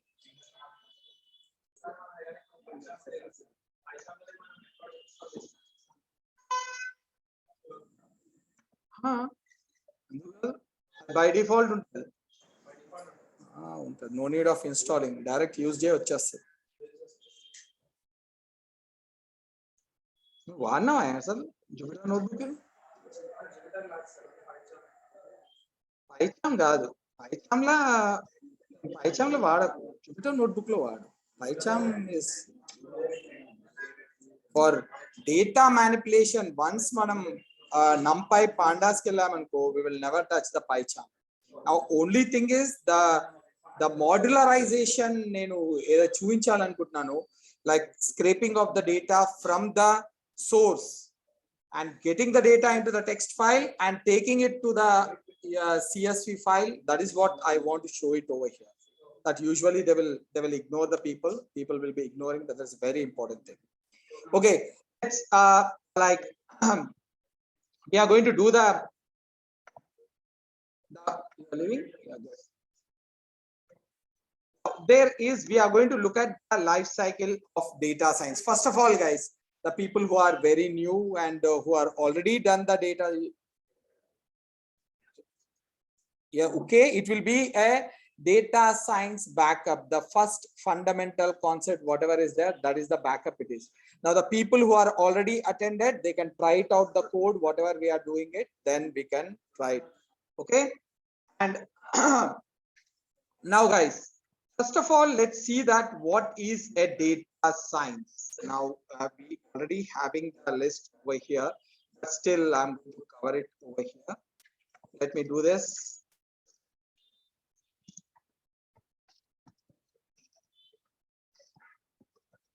Introduction to the data science. Now I told you like before we had the class. Now again, don't get scared, the people who are very new. So it will be done. It's not, we are not done anything great over here. Now whatever we have done today, now past 1 week we were doing this very slowly, we were going in, so you can catch up very, very easily. It's nothing there. First thing is, what is data science, guys? Now this is nothing but it is a process of extracting the knowledge from the data. Mundukra. Okay, it is the process of extracting the knowledge from the data. So if there is a data is there, from the data, when we are extracting the knowledge, that is called as data science. Now how you will be extracting? By using a scientific methods. Now these scientific methods are nothing but our statistics. Whenever we deal with the statistics, right? Now the data science require the statistics. The statistics is nothing but the scientific method. Now what is statistics? Again, it's a mathematics.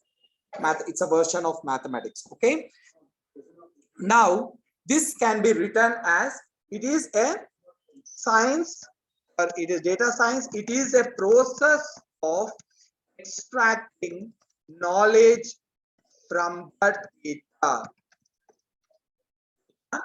and using scientific methods is called as. Now what is scientific method? First of all, there are so many things will be there in this which will be triggering our mind.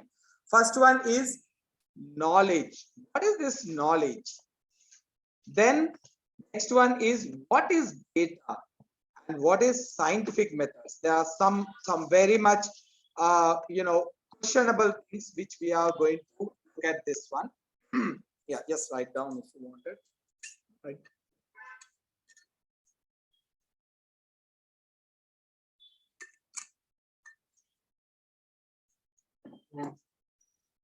Okay.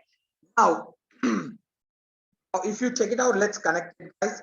Now, data science will be actually, if you check it out, there are two words over here.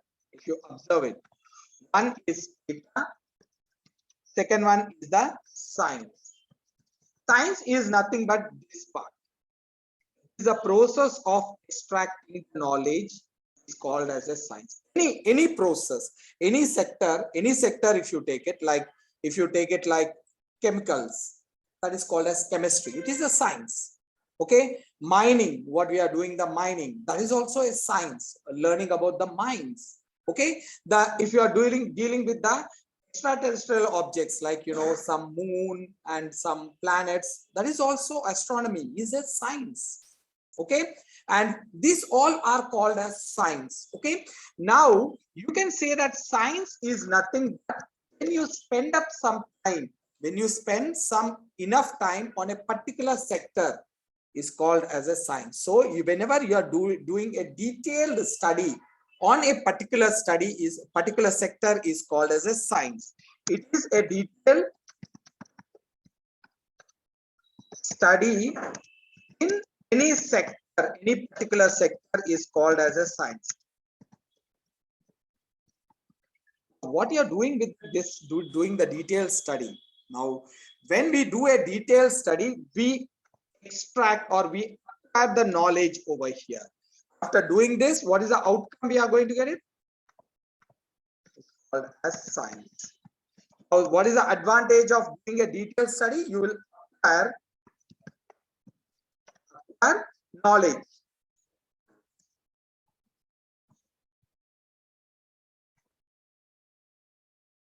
You will acquire knowledge from this. This is the outcome of this detailed study. If you take a simple example, now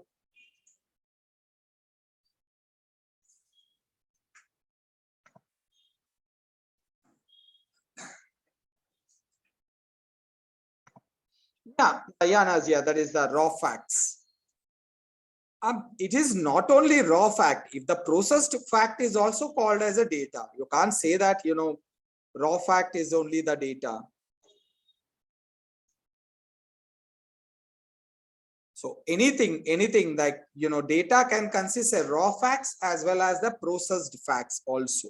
So that is what is structured and unstructured. Both is considered as a data coming up into the book. Okay.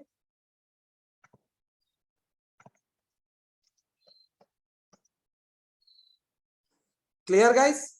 So the science, it is a study in which in any particular sector is called as science.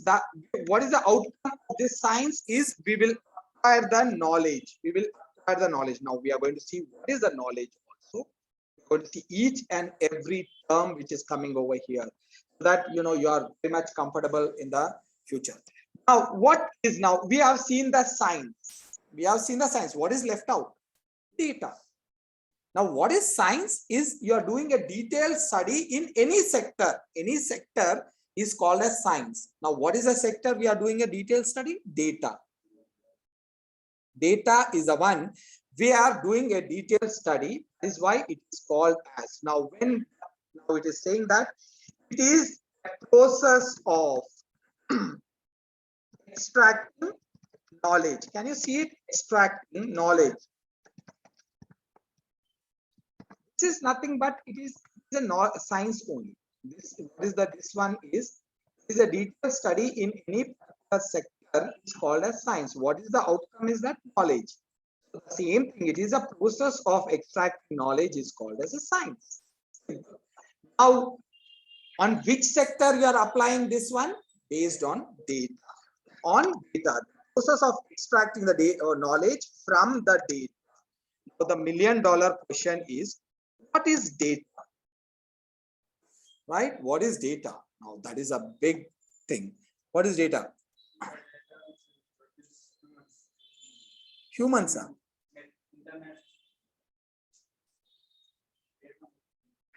చెప్పు ఏదో చెప్తున్నావు అదే అడిగిన data అంటే ఏంటి అని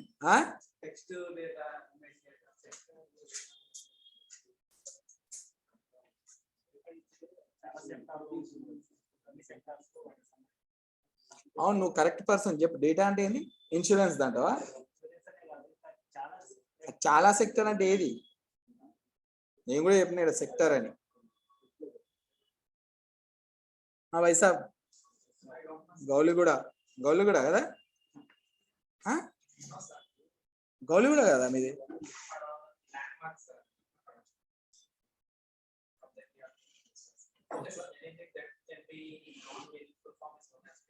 What about the meaningful form?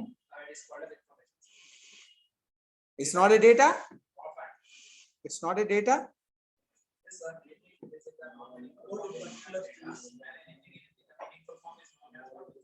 Now my question is, the meaningful form is not data. Then how can you say the raw form?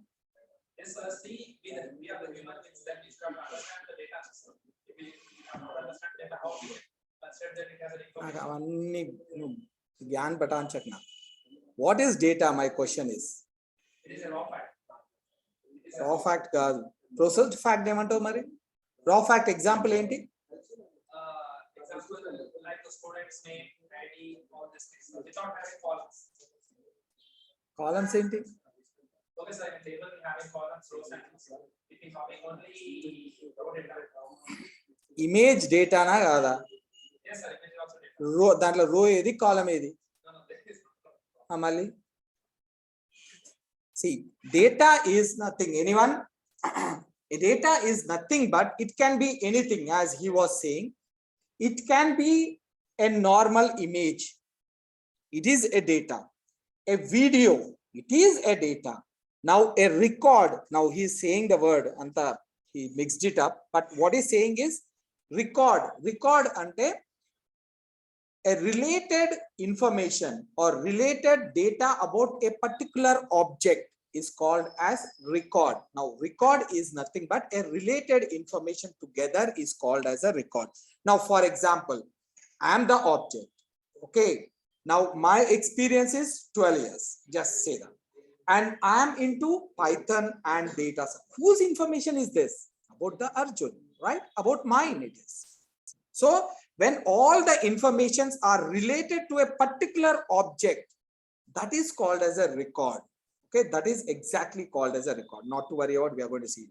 Now, what is the data means? If only data under, like it can be anything. So it can be a now group of characters, it can be group of numbers, it can be group of symbols, it can be group of or combination of all of these. And it can be a signal format. It can be an image format. It can be a video format. Anything it can be. The data can be anything. Now, we can define the data as in simple terminology. I'm not talking about the definitions, what is available in the internet. If you have whichever is comfortable, you can go with. But according to me, when you observe all the definitions, you will get a broad view of this one. Data is collection of characters. And it can be collection of numbers and it can be collection of symbols. Here there's a big controversy is there. I will talk about that one. Now here you can say that combination of all. Combination of all. Now let me give you an example. What is saying is raw data, what you are saying. You can't say that the data is completely raw.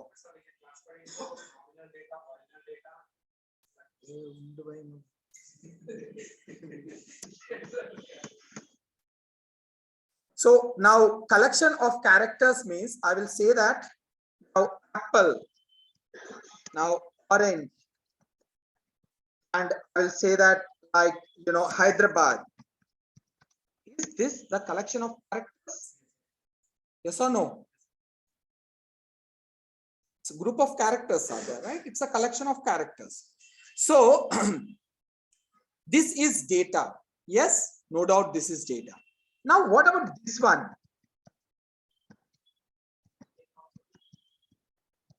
It is not the data, is data. Simple base point is collection of characters. Now, this is also data and this is also data. Now, what is this? Apple. Apple is what? No, what is apple actually? Fruit, right? Which you can eat it. Now, what is the orange? It's a fruit. What is Hyderabad? It is a city where the people are living. Now, what about this one? There's no meaning. No meaning, it says. But it is this the data? Yes, it is data. Okay. Now, this one is data and this one is also data, guys. So you can classify over here. This one is making some sense. So this you can say that meaningful data. Okay. Now the down one, meaningless data. Right?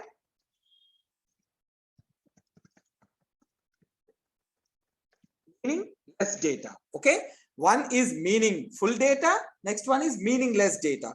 Now, this in all the sectors it will be like that only. Numbers, in symbols, and in a group of combination of all above. Let's talk about combination of all above. Now let's take a collection of characters. I'm taking the collection of characters, collection of numbers, collection of symbols. Is this data? No doubt about that. Now let's talk about in other way. Collection of characters. Okay. Collection of symbol. One symbol. Now collection of numbers. Collection of symbols again. And characters. You got all of them. Collection of characters, numbers, and symbols. Is this the data? What is the difference between before and down? Meaningful data. This one is called as meaningful, meaningless data, and here this one is meaningful data. Okay, clear? Now this meaningful data is usually called as organized data. So this meaningful data, whatever is there, meaningful data, this is called as organized data. Or there is one more name is there, that is called as structured data. Okay? Structured data. Now, when it comes to the meaningless data,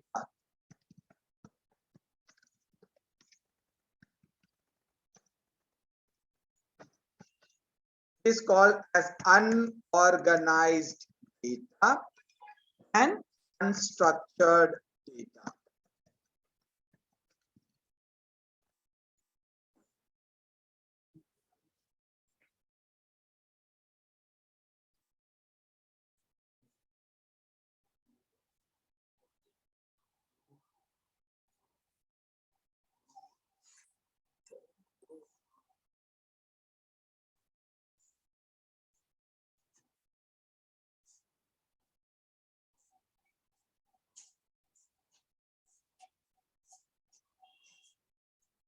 Okay, so this is an organized data, and try to understand this. When you go for an interview, they want to have the clarity on this. So try to make yourself on a clarity. Now there is a controversial term again. If you want to use this one anywhere, or if you don't want to use it, it's up to you. But you can see this, there's a think tanks. Think tanks means the people who are, on a particular sector, there will be very intelligent people will be there. Now, defense sector and political science, all this, there are some intelligent people who will be giving the suggestions like this. On the data side also, there are some think tanks are there. This think tanks was a immediate question was raised over here. If you see that collection of characters, collection of numbers, collection of symbols, all are collection. What about single is there? What do you call when it's single then? If there is a single character is there like this A. Now, if I am saying India, this collection of characters, no doubt about that. What about if it is a single character, then what it will call? Some says that, the university researchers says that that is also data. The singular and plural both are called as data, but some people say that no, they will not accept that, and they gave a name called as datum. They gave the name called as datum. Now again, this is a very much controversial concept it is. So just for your understanding sake, I'm saying, now you may get a doubt if someone exclusively asks you, okay, if he knows the idea, like, yeah, there is a word like datum, then he will ask you a question, okay, collection of data is collection of characters is there. What about single character? Then you can use the word data. Okay, now this is, now I can write it over here as data is broadly classified into two types. One is organized data. Next one is unorganized data, guys. Organized data and unorganized data. Yeah, you know that what is organized, and there is another name is there. What is called as? It's called structured data. You said the answer? Oh, I didn't hear it. You have to go and say it. Structured data.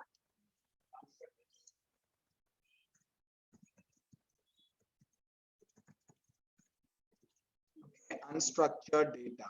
Okay. Clear, guys?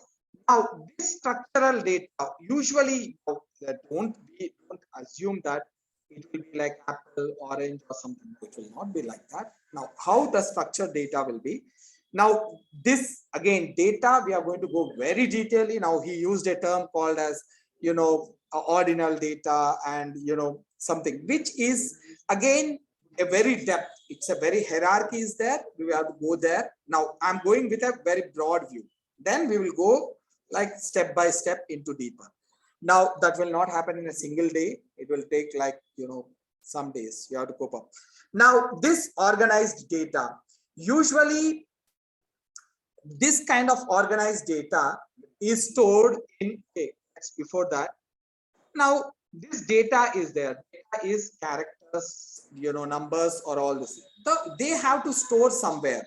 They should be stored somewhere, right? Usually the data will be stored. Now, the place where we store data is called as, the place where we store data is called as database.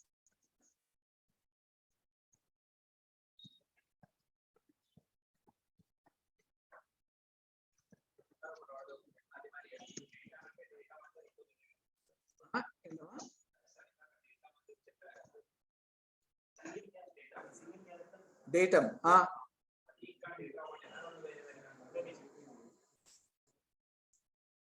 విన్నావా నేను చెప్తున్నా రెండు different అని data is a plural form datum is a singular form again అది పోయి నువ్వు ఇంటర్వ్యూలో చెప్పి మీరు చెప్పిన రాంగ్ అంటున్నారు అనొద్దు that's a controversial concept okay just datum is a controversial concept again if someone specifically pointing you to ask about this what is that singular means he knows about the data. Okay, if he is not asking means leave it over there. No, don't give it over there unnecessarily. Okay, it's like inviting problems. Now this is database. Database is nothing but the place where we store data. Now see, data is anything. It can be organized data or unorganized data. Now whichever the type of data which is stored in a place is called as database. Simple. Okay, now this organized data, the place where we store and organize data is called as RDBMS. You know that? Yes, sir. Yeah, it's there in your academics, I think. Right? Relational database management system. Okay. Now this is also called as SQL data. SQLDB. Okay, SQLDB. Now, the place where the organized data is stored is called as RDBMS. I will write it over here. Place where we store, where organized data is stored. Stored is called RDBMS or SQLDB. Remember this. They are both are the same name. They are the same name, guys, not the different one. They are the same name. Now, now the examples of this one are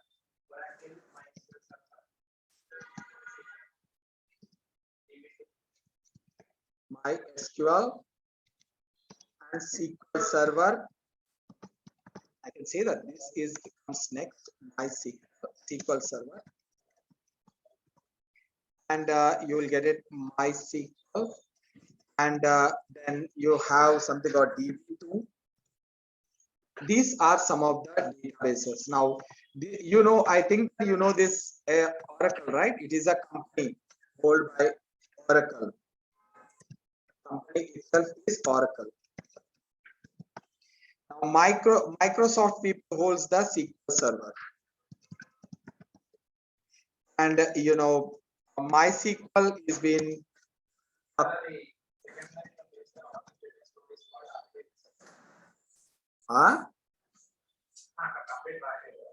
is called down coach down kirayada aravetanada rastanle RDBMS or SQL. Okay,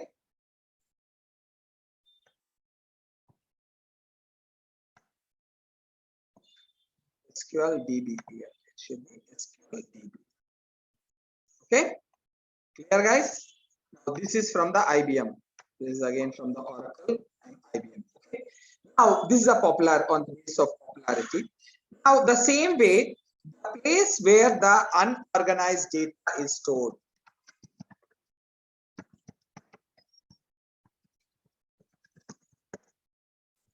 is called NoSQL database. NoSQL stands for not only SQL, not only SQL. This is what the meaning of NoSQL. Okay.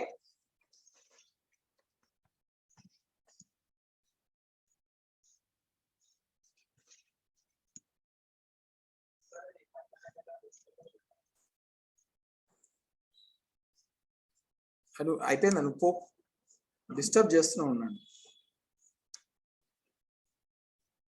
So now okay చెప్తా SQL చెప్పకపోవడం ఏంది, SQL చెప్తా, no SQL కూడా చెప్తా, అని మీరు రావాలి.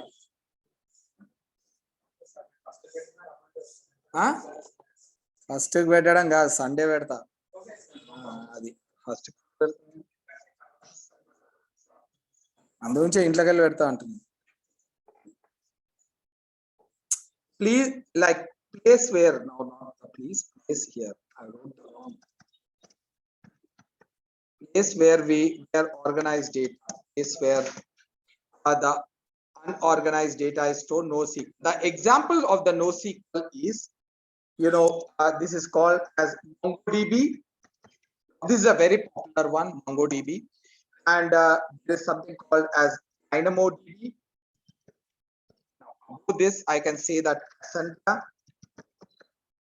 Now there is Redis, and many more are there, guys. Now Hive and all those things comes under this only. Okay. Now in this, the MongoDB is a very, very popular one. Now I'm going to train you on this. Now you have to, like, I will give you this one and this one along with this.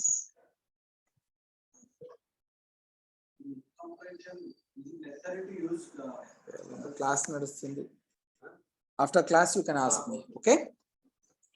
Now okay, MongoDB. Here, guys.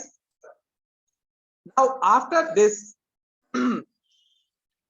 you may ask me a question over here. This is very popular, right? This is very popular. And this is very newly came. Newly came means 20 years back.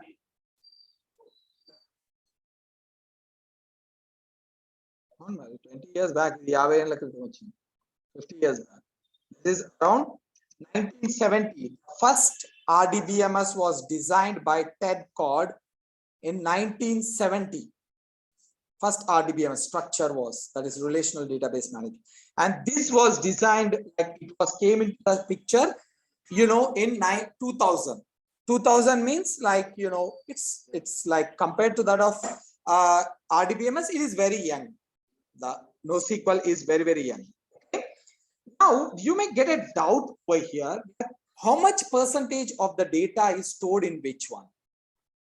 That's a $1 million question. Now, these people became billionaires based on these databases. They have earned billions of rupees. Now, these just started like, you know, 20 years back, or it's still growing and doing it. Now, the percentage of the data. Now, in this, if you take it, only 15% of the data is stored. 15% of the data all around the world, whatever is there, that is stored.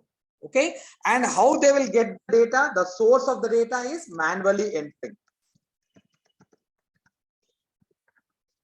Manually, you have to enter to get that SQL data. There's no other option is there for us. You have to enter the data manually. How much percentage? 15%. Now this one, obviously, how much? How much percentage will be this one? 85%. Remaining is 85 only, right? 85%. And here, you know, there is a multiple sources are there for the data. Now, the technology, evolution of the technology is a reason for this NoSQL database. Now, here, now you know that 15% and how the data is there. What type of data will be there? Usually, I said it will be having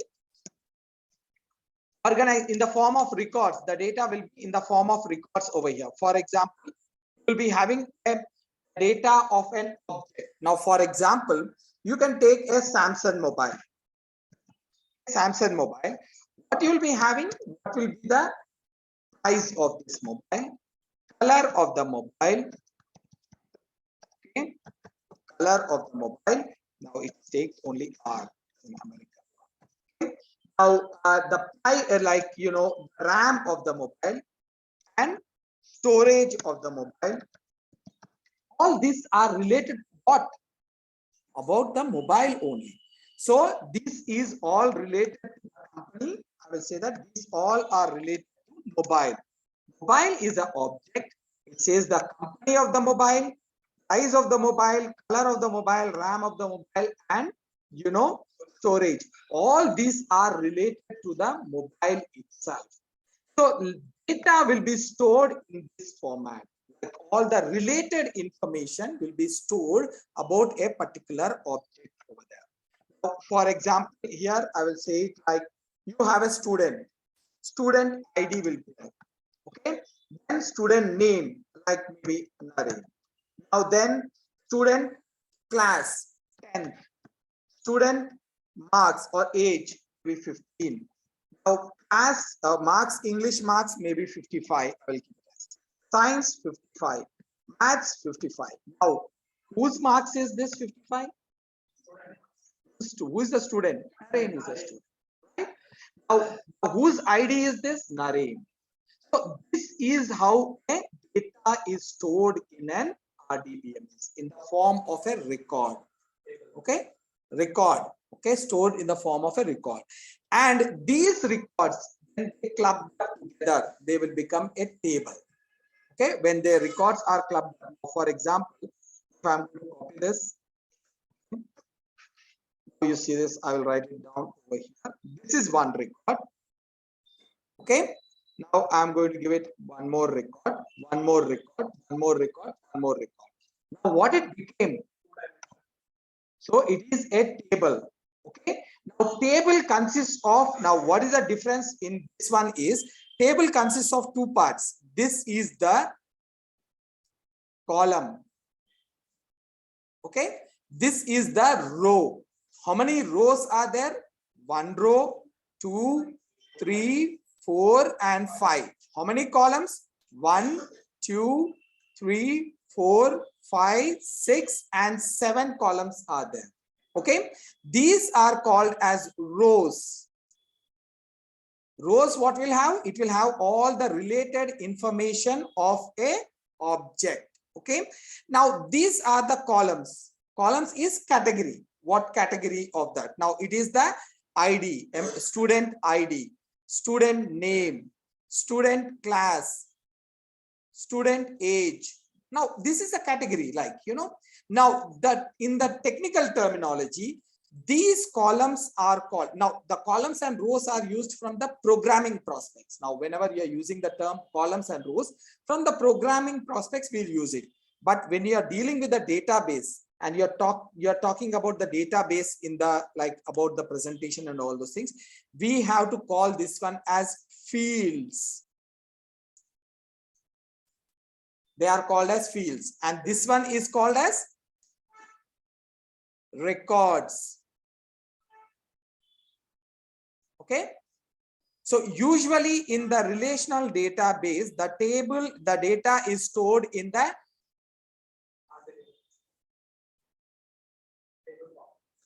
table format, that is called as tabular format. The term is called as tabular format. Tabular format. Okay, this tabular format consists of two parts. One is the rows and columns, and rows are called as records and the columns are called as fields. Remember the terminology. Now you may ask me a question over here. Clear, guys? Okay, not to worry about, I'm going to share this one all. If there are some mistakes, adjust it, you know, because I'm speaking and writing, right? So it's a mistake may come up over here. Now in this, now the question is, you may ask me a question over here. Why RDBMS is also called as SQLDB? So the answer for this is, now all the databases, what are the databases we are having? Oracle, SQL. Now there are like maybe hundreds of databases are there. All these things should use a language called as SQL. It's mandatory. It's mandatory that all this language should use the language called as SQL. It should support the language called as SQL. Okay. Now this SQL is again developed by the IBM people by the name Roy, I think so, Roy or Beyond. His name is Beyond, I think. Second name is Beyond. I don't remember the full names. So Roy and the Beyond, they developed the SQL language, and this was used by Oracle people. Now a SQL Server, MySQL, and if you know this language, you can execute all, you can work with any of this. If you know this language, only one language, SQL, you can work on that. I will show you. That's why I was saying it. I will show you both of them. In fact, I'm not going to show you both. I will show only one only, that is SQL only. And I will show you how to work on MySQL as well as SQL. Both I can show. Okay. So that you can see the flexibility, how it is. That's the reason why once you know the SQL, you can very clearly say that I know the Oracle, I know the SQL Server, I can know the MySQL. Okay. So all these things you can do it. Now, this is like a quick information about this one, guys. Now let's stop it over here. Okay, now you already taken the morning 2 hours and now 1 hour, 3 hours, it will be like too much. So I will stop it over here and we will continue tomorrow from here. Okay, and I will try to share this one. If I get the access, I have to see that how it is. I will try to share, but all these things I'm going to share it. You have all the things, whatever we have done it one after the other. All these things I'm going to share you, and you can do it. Okay, guys. And if you are new to the programming, you are new or you know the program, what's your background? Huh? MCA? PCA. And you? MPC, and you don't never touch the computer. This is the first time, and you know the computer. You know Java, you know C++, C. You can write the program. Okay.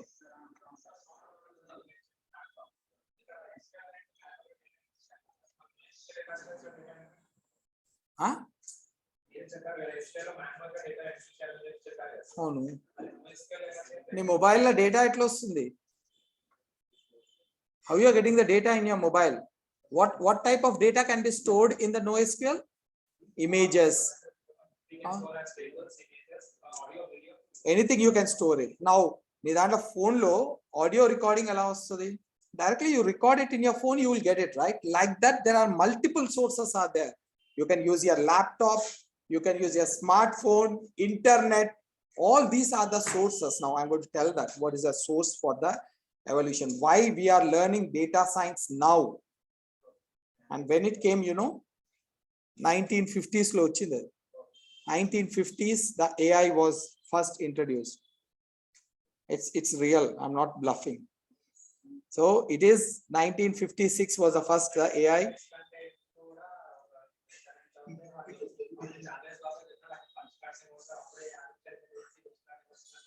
నువ్వు చదవకు భయ్, నువ్వు చదవడం ఏంది, నన్ను తినడం ఏంది వచ్చి.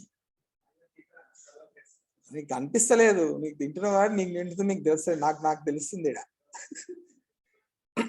No, that is like, again, there's a lot of speculation is there. There is a person by the name Turing test. His name is like some Turing. His name is Turing. Some Turing is there. He introduced a test. To find the intelligence of a system in 1950 only. And till that time, there was no term called as artificial intelligence. I'm talking about artificial intelligence term was used in 1956. And there is a speculation again. In the olden ancient Greek times also, they were having a robots which were intelligent and which were guarding the islands of the Greece islands are there, right? They call it as the God Islands. There's a speculation again, mana itla Mahabharatam, Bhimudu avani, just like that. It's a speculations. They were having it. That's what they were saying it. There was a huge robot was there. That I will tell you history about that in when we deal with the AI and all those things. Okay, but that is how it is. Again, simple ga cheppalante, if you are confident, it will reflect in your when you enter for an interview. And if you are confident, you can trick the interviewer very easily with the concepts what I'm saying. Because e-concepts, what we are learning it now, we are going to see that the life cycle of the data science, all these things. See, the basic point ఏంటంటే ఒక interview జరుగుతుంది అంటే, that is the person who is interviewing. If I am coming to take an interview, okay, I am not hired to take an interview. I am hired to do my job over there. I have my role. I have to complete my job. Out of that, I'm coming and taking the interview. So I'm already having a pressure. So I will have a strict timeline. 1 hour I will take the interview. And how you say that you are past the interview? Number of questions you answered in this 1 hour. Whatever questions I asked. Now just imagine you are trying to make the interviewer ask the questions what you know.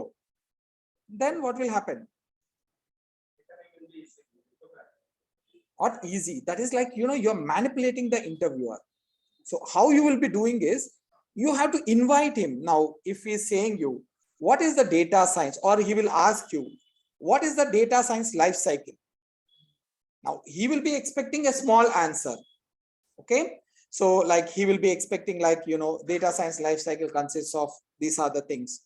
But you went in depth and said that it consists of data wrangling, which collects the data data cleansing, which cleans the data, and there is a life cycle for the data wrangling also, then immediately you know that, okay, tell that one, he will say. So you are wasting the time and automatically you are ranking yourself with the correct answers. So this is the, some of the techniques which you have to apply now to do it. Again, the interviewer wants now this kind of, usually when I encourage the students, I will always encourage to do like this. And some of the guys, who are very good with the coding, they fail the interview. And the people who don't know anything, who know only the concepts like this, they can pass the interview. I'm really surprised some of the times. They stick to the basics. They will say whatever he knows and he will come and ask you the questions. So again, in each concept, guys, if you know it or not, I will be giving some questions. Every time I will say that this is maybe the question may come up for the interview on this. So please note down those things, and in each concept, when you're going somewhere for the interview, automatically the questions will be definitely from that. Because maybe in whole of my career, this 12 years, I must have taken some hundreds of interviews. And even today also, like for some of the US guys, I will be taking the interviews in the middle of the night. Of course, they will be paying me for taking them because there are no technical persons to take the data science interviews. So whatever the questions we are giving or whatever is doing, it is just keep it aside and keep it at one place so that you can refer it whenever you want it. That's what I will strongly recommend. Rahul, I know that I see that you are a mechanical engineer. So it's not a big deal. Like, who cares? Like, nowadays the demand is so much that no one is looking at the qualification. If you are technically strong, then they will take you. Even the BCom candidates are also, I'm not degrading the BCom. So I'm saying it like, they are who are non-mathematical background, who are non-computer background, they are able to crack the interviews. So I don't think so that would be a problem for you, the mechanical engineer. Okay, any questions, guys?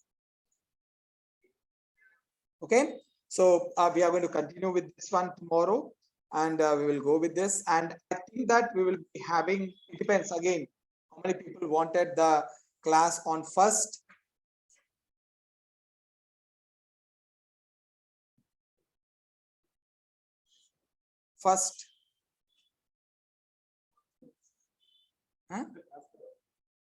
Class on first of January, New Year.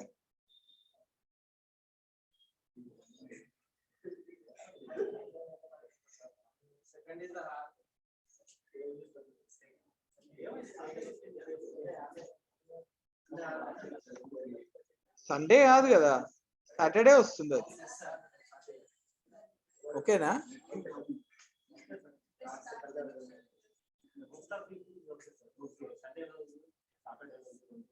నువ్వంటే వచ్చినావు వాడికి వెళ్ళి ఉన్నావు, వాళ్ళు అట్లా కాదుగా, already ప్లాన్లు ఉంటాయి. సండే పెడతావా? ఎక్కడ ఉంటావు నువ్వు? వాళ్ళ ఇల్లు ఉందా? ఎందుకంటే మా ఇంట్లోకి వెళ్ళి తన్ని తరిమేస్తారు, వస్తా నీ దగ్గరికి. మరి సండే కూడా ఇవ్వకపోతే అంతే, ఎగిరిది అంటారు ఇంట్లోకి వెళ్ళి, బయట పడతా 5th floor నుంచి డైరెక్ట్ బాలనగర్కి వస్తే ఇక అప్పుడు. See, tomorrow is there, right? We can decide it, like, we will ask the rest of all what they will say. ఏంటమ్మా? Class percentage is not above 60 to below 60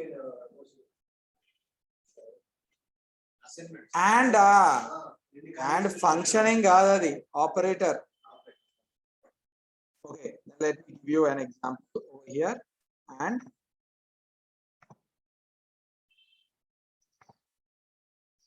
ఇఫే కదా,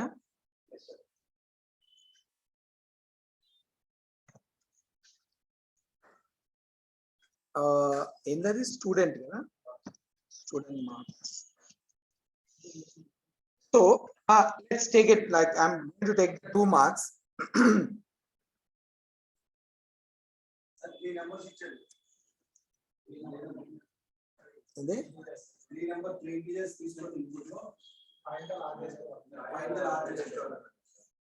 అది చెప్పాలా?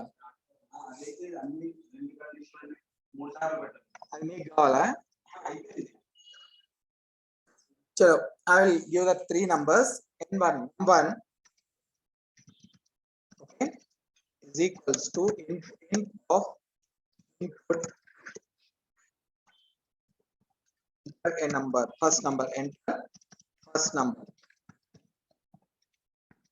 Okay. Second is again, Rasa, I don't have any problem. I love to code. Rasa, again, you should get it. You practice it. Otherwise, it's gone.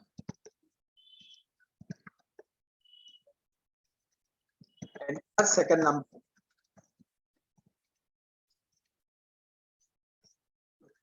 Num3. I'm going to copy. Num3, enter third number. Okay, three numbers, we got it. Now you try it with single input. Okay, single input తీసుకొని try చేయి. Third number. Now first number, if see, simple. So, like మూడు నంబర్లు తీసుకున్నాం మనం ఇక్కడ. Okay, first one is like maybe around 18. Second number is 22.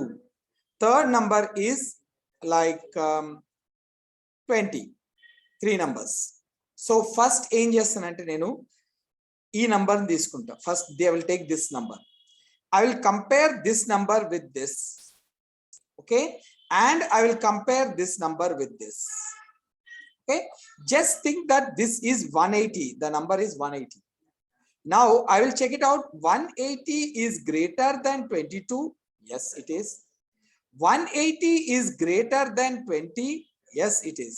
Now automatically, if 180 is greater than 22 and 180 is greater than 20, rendu number is great ante, it is the greatest. 180 is the greatest, right? No need of checking again. 22 is greater than 20, or it is not required. We got that first only, that 180 is greater than 22. 180 is greater than 20. Now I will use the AND operator over here.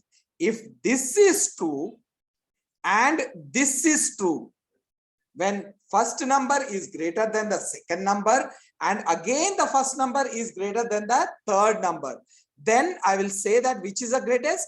180 is the greatest.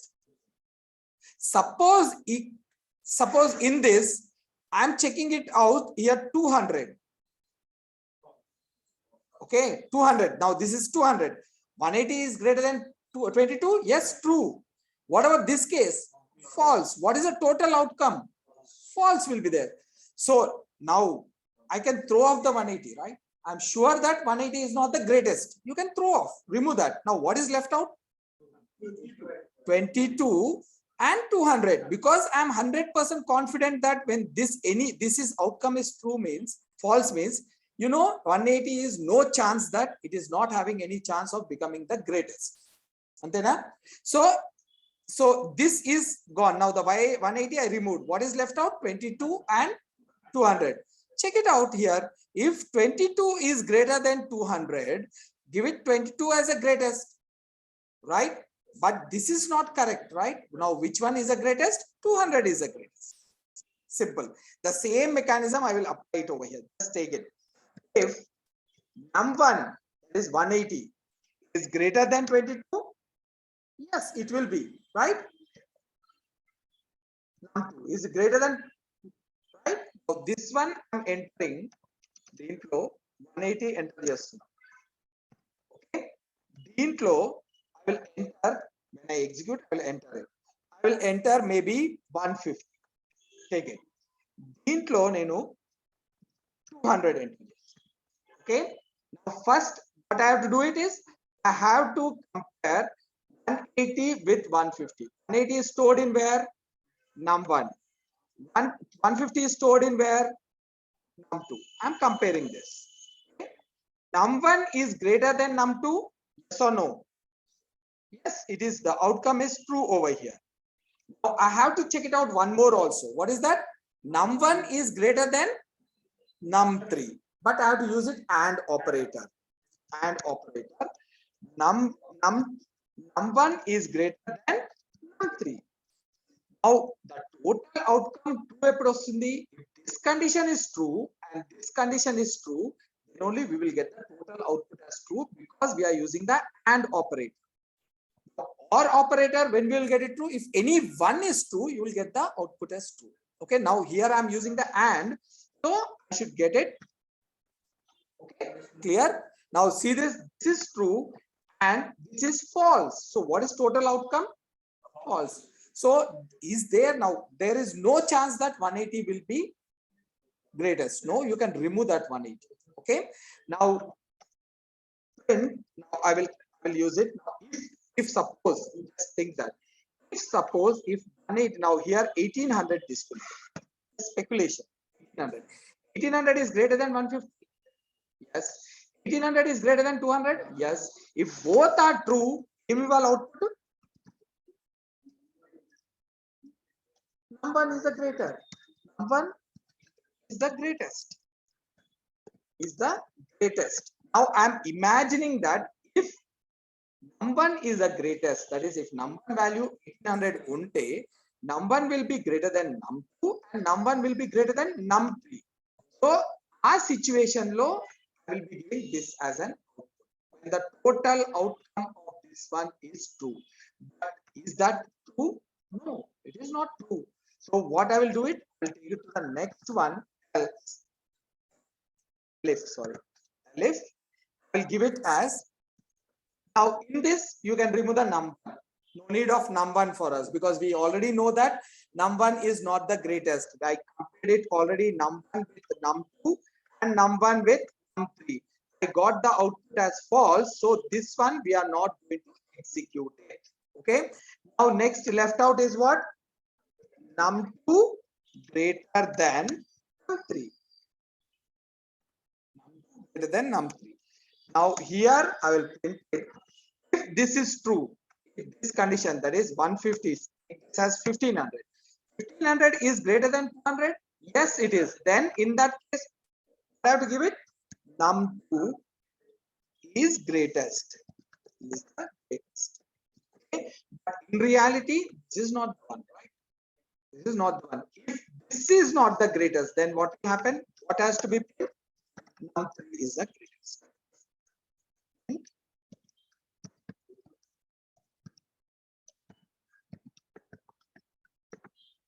Now you may ask me, sir, like we compared it twice over here. Num1 compared with num2 and num1 compared with num3. In this case, if I do it comparison with both, like num2 greater than num3 and num2 greater than num1, you can do it. We can do it, but it is no use actually. It is not at all useful for us. It's waste of your resources. Now, if you want to do it, you can do it. No problem. Now, let me run this one first.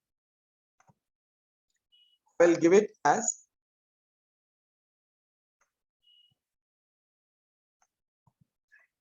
okay.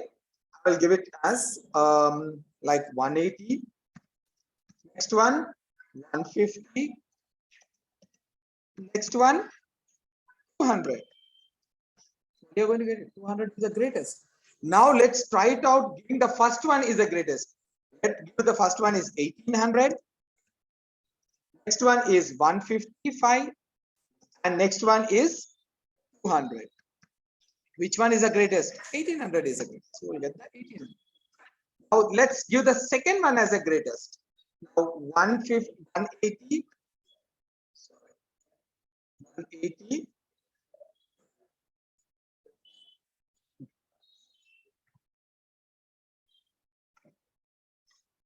180. Next one is 150 or 1500. We will give it 200. Now we will get the 15. Now you can change this one. If you have doubt, if you are not comfortable, you can put it on num2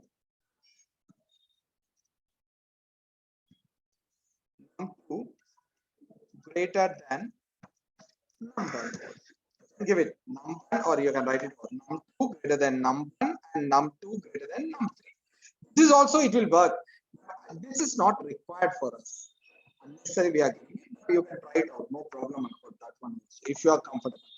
Now you see I'm giving 1800, here I'm giving 1500, then I will give 2000. 2000 is the greatest. So this way also you can do it. But this part is not required for you as of now. But if you want to do it, you can do it. Is it clear? And operator. Any questions, guys? Ochaya programs? Cheshira? Have you done it? Babu, laptop ఏమైంది? ఎందుకు చేపిస్తున్నానా? Got it? నువ్వు ఆడ కూర్చోకు, వెనక పోయి కూర్చోవచ్చుగా. నువ్వు ఆడ కూర్చుంటే నీకే నష్టం, ఆయనకు వస్తుంది.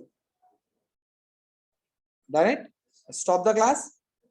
Yeah, okay. I will show all those programs tomorrow. If you after the class, I will show all the programs, whatever I give an assignment, we will show it. And I will try to share those notes also, one after the other.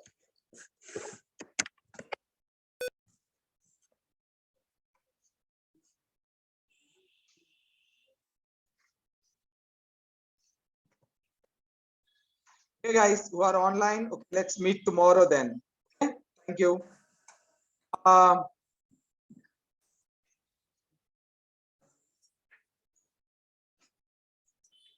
Someone asked me about their editor is not working. Is that person is still there online?